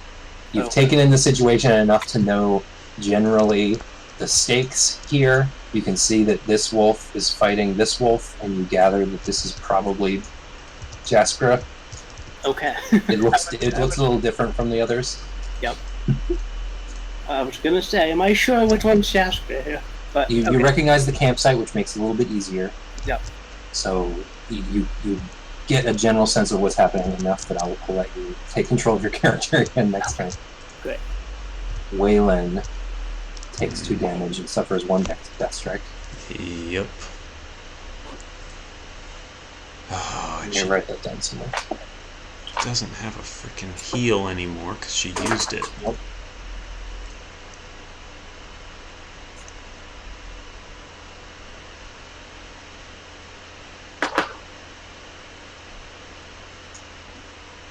Claiborne.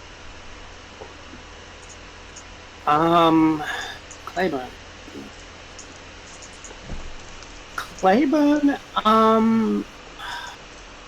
He still has his sword next to him. I'm just saying that because I said that he threw it to the ground, but it's right there.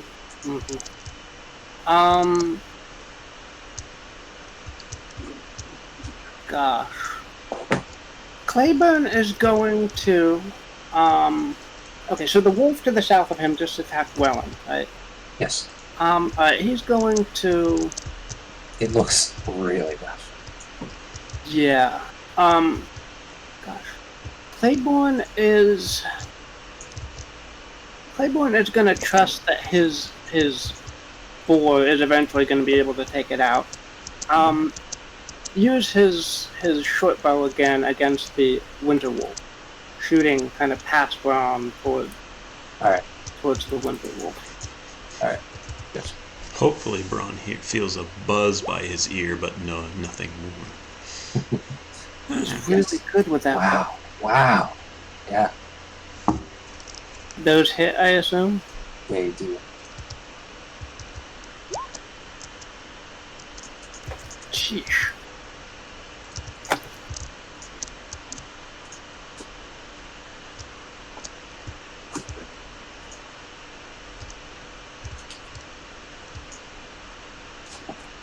Yeah, first one hits it, like, it grazes past the body and like, kind of nicks it in a few places, like, on both of the legs, and it, like, turns around, and the other one hits it at the, like, base of the shoulder, and, like, backs up a little and shakes its head around and gets ready for a pounce.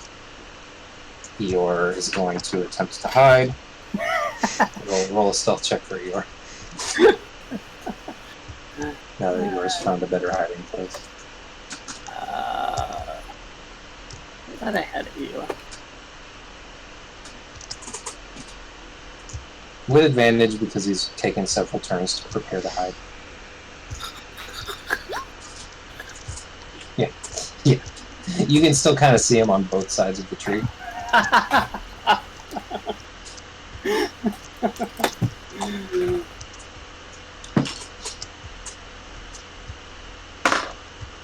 Winter Wolf does not get its ice breath back. So it's going to attack you. You're not stunned, so it doesn't get advantage. You're very lucky that that initiative order worked out that way. You got a turn before the Winter Wolf did. Although that's usually going to be the case if the thing that knocked you to 0 hit points. Well, doesn't matter, because that red is not going to happen again. The Winter Wolf will attack you with a bite. 9 plus... Oh, yeah, that's what it got before. It's 15. That hits. Well, I guess you can technically invoke the blessing twice in a day, but it's going through it pretty fast. It was a pretty low damage roll. It's a very low damage roll. 4 plus... Oh, plus 4. I thought it was plus 9. Yeah, it's 8 damage. From the bite. Hogger. Oh yeah, and you can command Willow to do something. Did you do that on your last turn? No, I was stunned, remember? Oh yeah. Okay. Yeah, Willow's not going to do anything specific. Well, Willow will continue to carry out your previous command. So Willow can continue to harass this thing. Okay.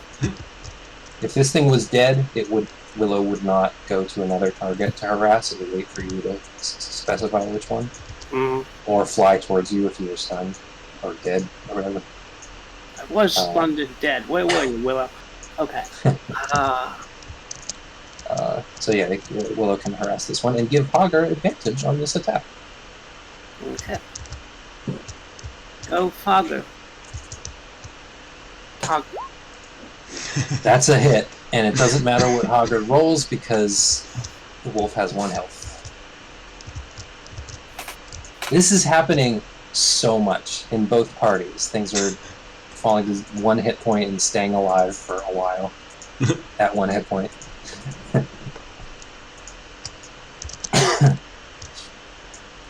Alright. Does Hogger move anywhere?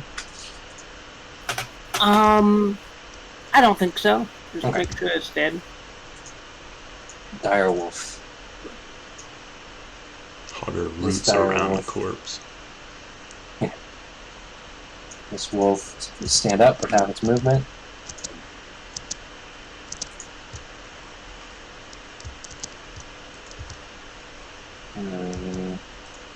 It's 50, so I can only move that.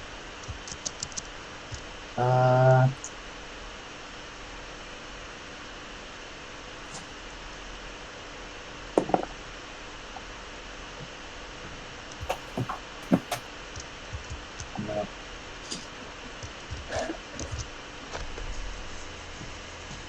It's gonna move around this way, crushing part of the tent.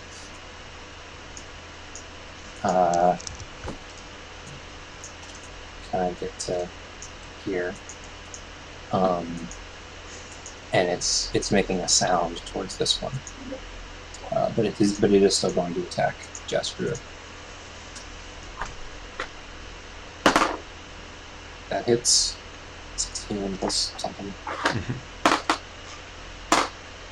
Ooh, that's a really high damage roll. 11 plus 14. 14 damage. Strike save? Yep. That would be this. Whoops, wrong DC sheet. 13. Yep. No, you're prone. Alright. But it's your turn, so. Yeah, well, same thing. Yeah. your attack.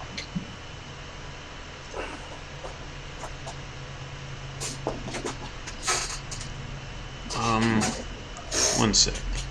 Not him.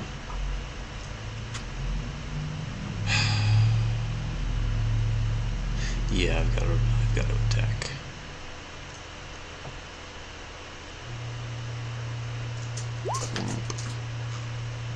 Yeah, that hits. Nice. Jeez. Wow. Wow. Is that max damage? No, I am Not down quite. by 2, but almost. Yeah, so to say what I did, I lowered the health of your direwolf form Mhm. and raised the damage a little bit, taking it from 2d6 to 3d4. Wow. Okay. Also to be consistent with the regular wolf's damage, because they get 2d4. I thought 3d4 was a nice upgrade. Okay. And a nice trade-off for the lower health and the single attack. Sure.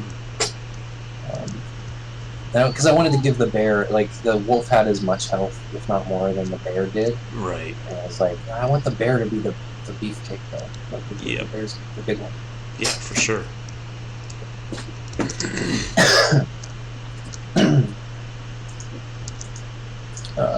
Yeah, that's a lot of damage. Oh, yeah, strength save. Success. All right. Ron, you have a turn now.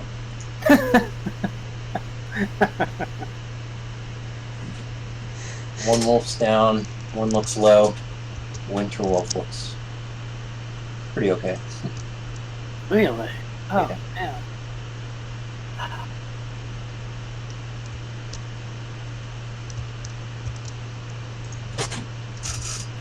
Alright, I want to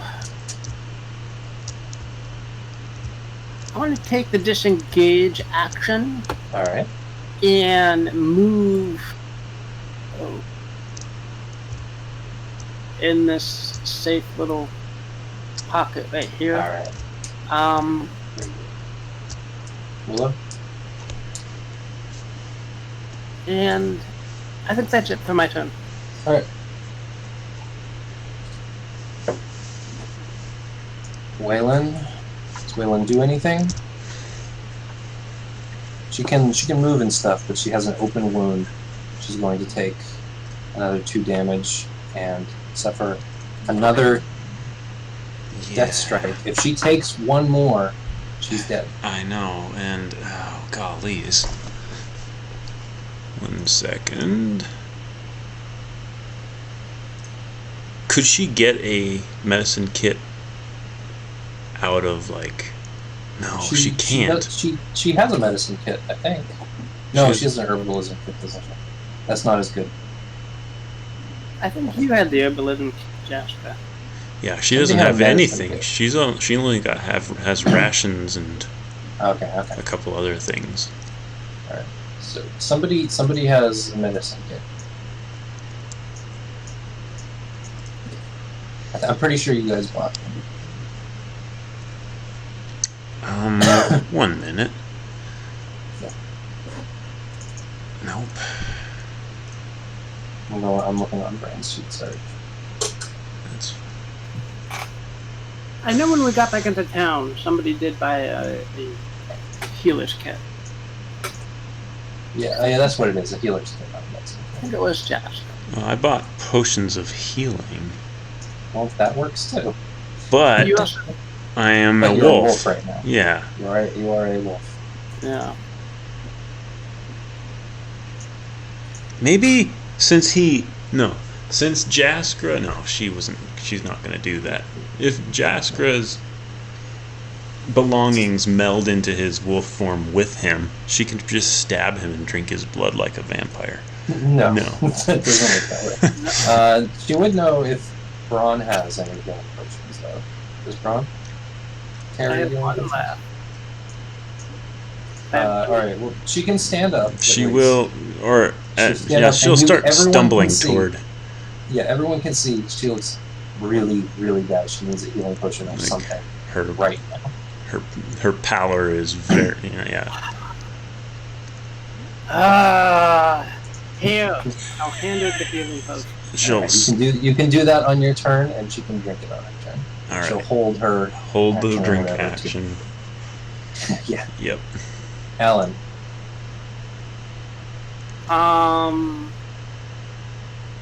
Alan kind of stays where he is, kind of protecting Braun from the winter wolf, but he's gonna shoot the wolf to the north. All right.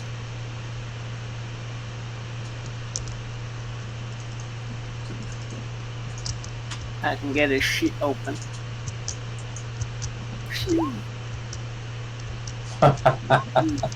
Oh my God! See, he's been rolling so good.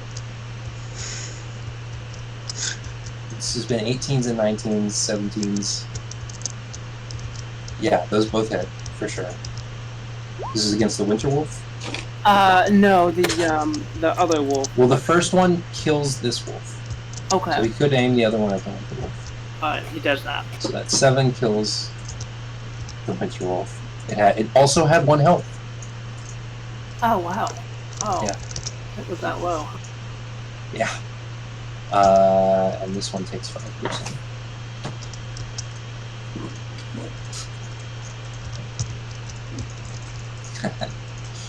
All right.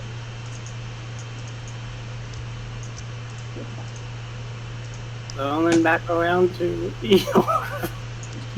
This is quite a freaking fight here. The Winter Wolf. This thing gets its ice breath back. Shit. It does not. So it's going to... hold on a second.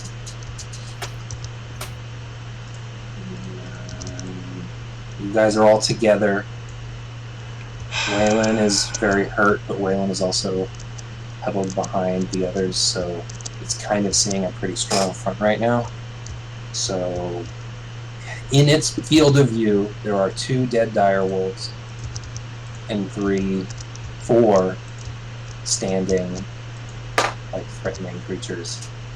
I think it's going to look around a little bit. It gives this kind of huff of icy breath in kind of a threatening way, and it backs away into the woods as it goes. So it can run really far. It can run. Like, it runs like 50 feet in this direction. It's off the map this way, like 10 feet further than where it's like.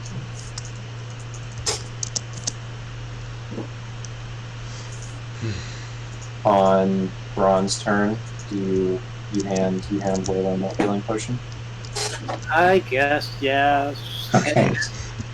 She takes it and heals for let me roll on this. 4, 2, it's 4, 10, and does not die because she would have taken 3 death strikes, and that would have been actual death. Just barely. Party 1 had this same thing happen last session. Damn. To their bookstore Bjorn, the guy that hangs out with them.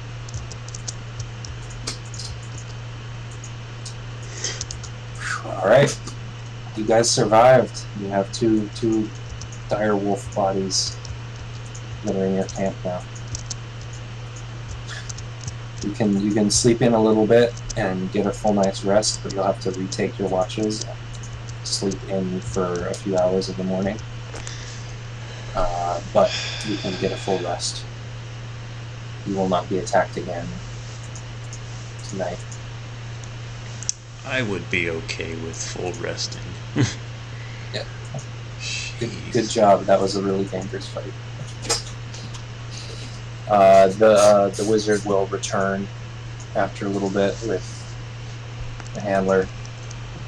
He was circling the area, listening, and coming a little bit closer when he felt comfortable, but he couldn't really tell what was going on with all the tree cover, and he didn't want to come too close. So he comes back. Happy to see you all alive. I want to carve out some dire wolf steaks and have breakfast. All right, you can definitely make a survival check. You're gonna get something. There's a lot of meat, so it's like you're gonna get something no matter what. Mm-hmm.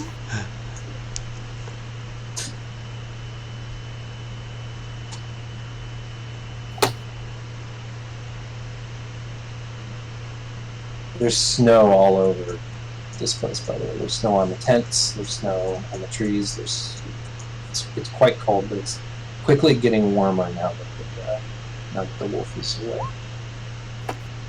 Yeah, you get some nice good dog meat steaks. I don't know what dog tastes like, but or like what wolf tastes like. People eat it. Yeah. Mm-hmm. So yeah, it's gamey, I'm sure, but it's like good. It's fresh. Good. Better than tapioca beads. Oh yes, right. We've been living off of those fucking tapioca. Yeah. And you can make it a little less gamey with your prestidigitation. Right. I can make it taste like the finest beef. Right. Yeah, you can kind of make it taste like the finest beef. I imagine the things you can do with flavor and prestidigitation, unless you specifically train for that, like, are a little limited. Right. If you're not too ambitious, you can make a realistic flavor of a certain kind, but imitating quality is a little hard. Yeah, sure. Make it taste like bacon. Yeah. You could do that. You could make it taste like bacon. That's close. That's a strong, distinctive flavor that I imagine would be easy to recall and replicate. Just add salt.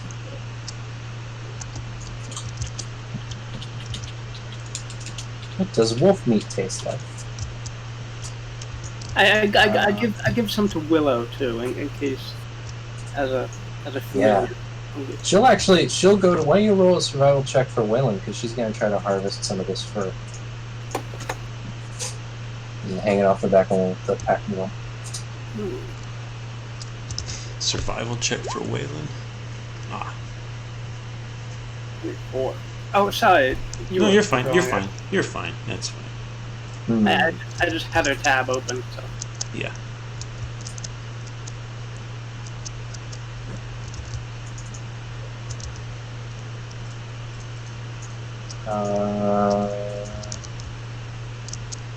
Natives to an unpronounceable place in Russia reportedly ate wolf meat, even though other food was plentiful. Accounts on how wolf meat tastes vary greatly, with descriptions ranging from tough, bristly, distasteful, and smelly, to somewhat resembling chicken, of course, and very, very superior to lean venison. Okay. Also getting results like, how do you kill a wolf? What meat does a wolf eat? Is wolf safe to eat? You kill a wolf with a grizzly Mongol bear bow. meat? I don't know what that means. Can you use grizzly meat? Alright. That's what it is.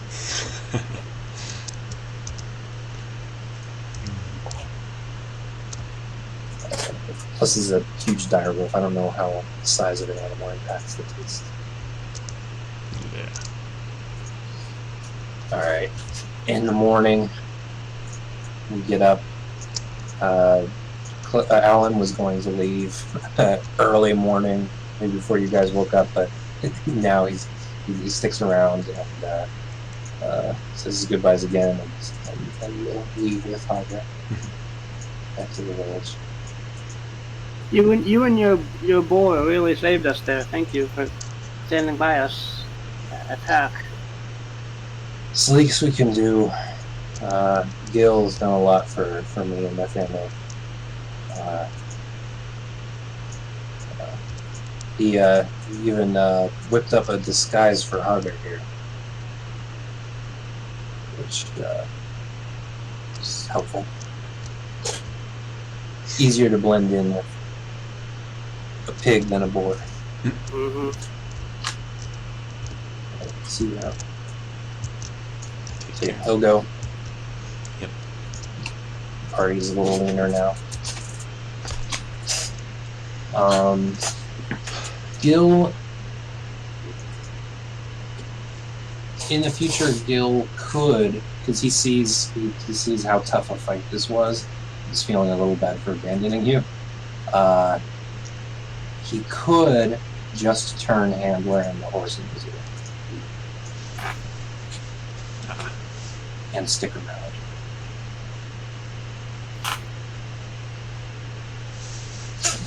If that's something you like.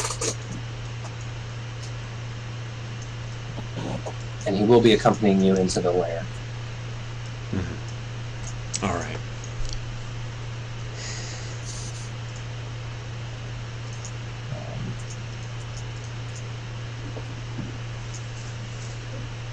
I mean, Gil, I think your skill set is going to be much more valuable once we get to the lair than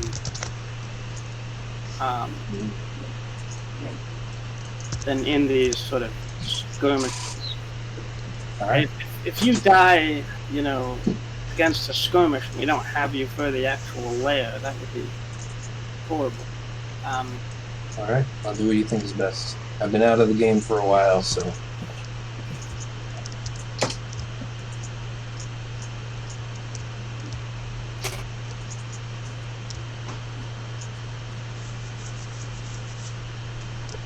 Did we actually make it into the swamp? Today you will. Wow. You left a little bit late in the day. It's still early. It's still not quite early afternoon yet. It's approaching noon. Now, it's earlier than that. You probably got up and going at probably packed up the whole tent and stuff by 7:30, 8 a.m., that kind of range, which is a late start for this kind of travel, but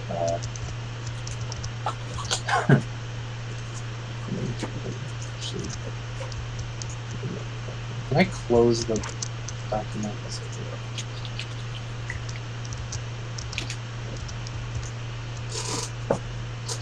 I have the page printed out, but I not past a certain point. So that's to do that.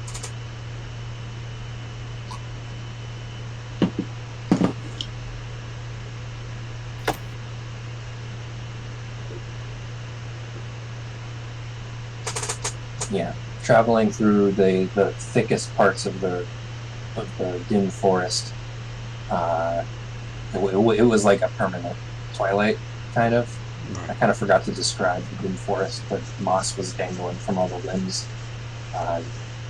Very little light poked through the greenery above your heads. These trees are old trees. Even by the path, people seem to have not exploited this wood very much. It was still unusually quiet for that kind of forest, but those odd sounds were present. You didn't see much normal wildlife nearby.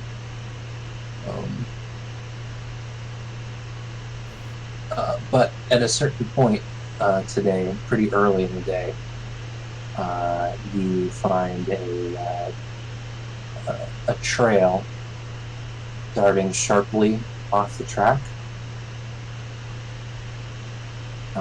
which, with a short investigation, you identify as probably the route to the Reptile God's lair, because it does head towards the Rushmores.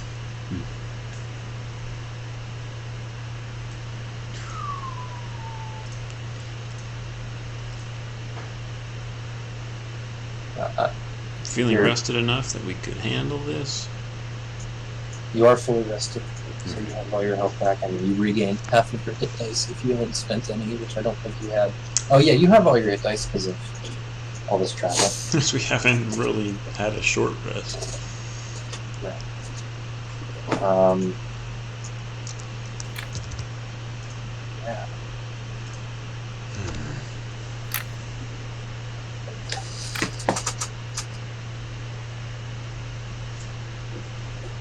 At about noon, the forest starts to thin out.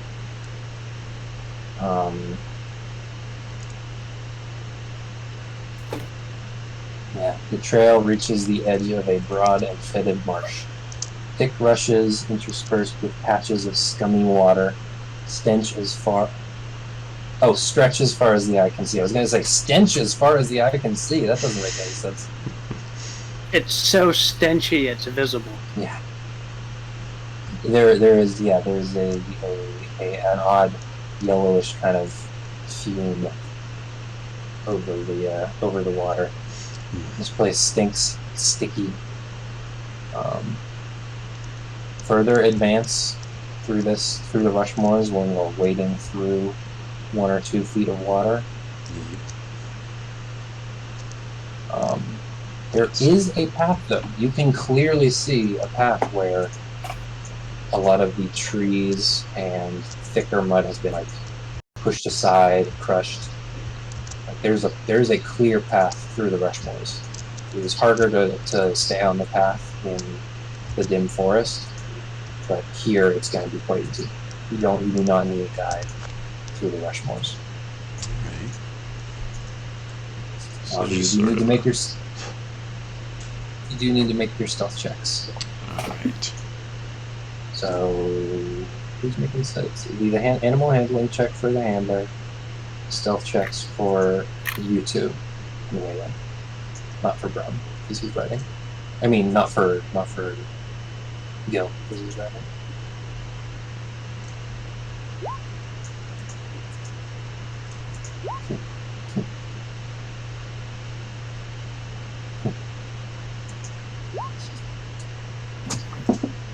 Okay, so that's 3 failures and 1 success.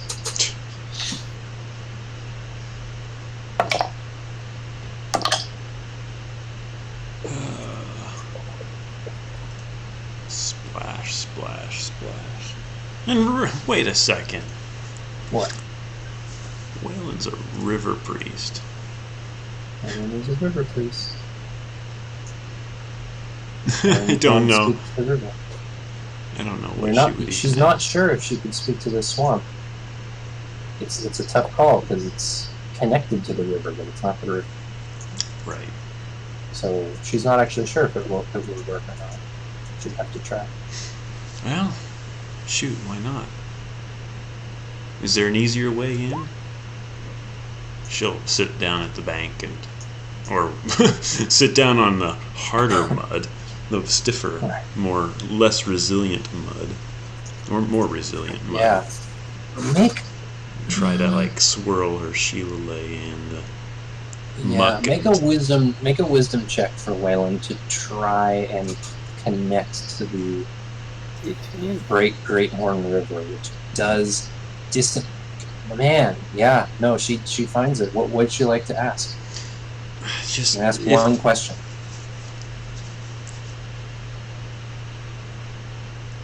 We are having quite the time trying to get into this place. Is there,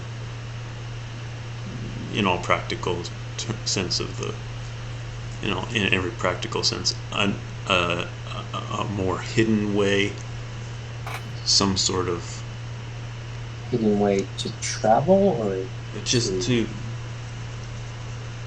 enter the lair, basically?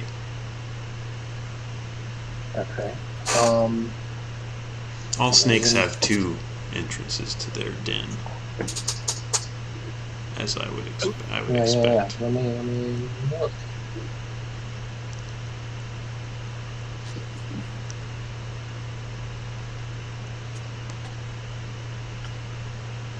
Yeah, Waylon senses 2 entrances to the lair, which is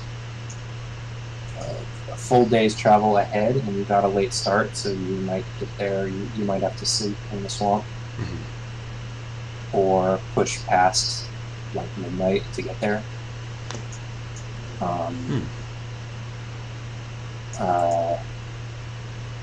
There's 2 entrances. One of them is underwater and very small. So for you guys, there's really only one entrance.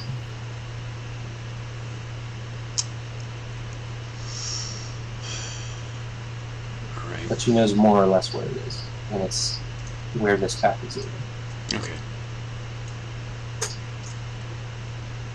She gets up and relays to the others that yes, there would be a second way in, possibly a better way, I don't know. But none of us would be able to get through it. Maybe if she looks at Jaskra, maybe if like a beetle or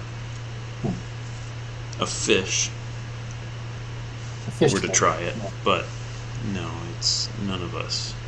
Weirdly, though, one thing she would sense, because it's specifically coming from the knowledge of the river, you'd be swimming against stream. There's water coming out of this hole. Ooh. So you could get through. A salmon could definitely get through. Yeah. But it's still only a salmon. Right. I mean, Jasper, you've snuck out of that cavern as a fish. I have, but I don't. That would mean leaving you guys yet again. But I maybe had to. you could like prepare the way for us to get in the main way. I mean, Go through and unlock the door from the inside. right. I don't know what we're up against. I don't either. I guess we need to scout it out first. Gil pipes in and says, if we're going in, I think we should go in together. This was my thinking as well.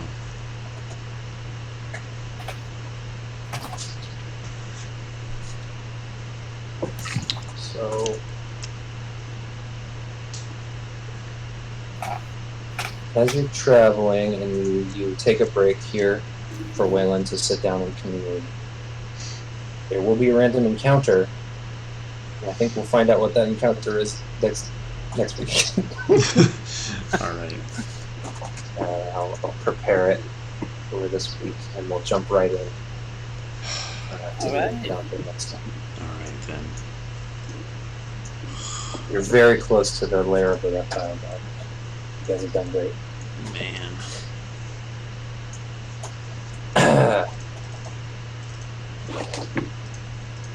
Yeah, that was a really tough encounter. I was debating whether or not to add in like 4 regular wolves, but I didn't. Yeah, the more enemies you have, it exponentially gets harder. Absolutely. It was really like, do I want?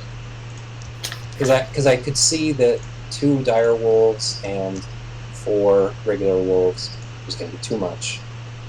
Do I want to take away the dire wolves, the regular wolves, or like take away 2 regular wolves and 1 dire wolf? Ultimately, I felt like there was something elegant about 3 same-sized wolves, but one of them is a nice wolf.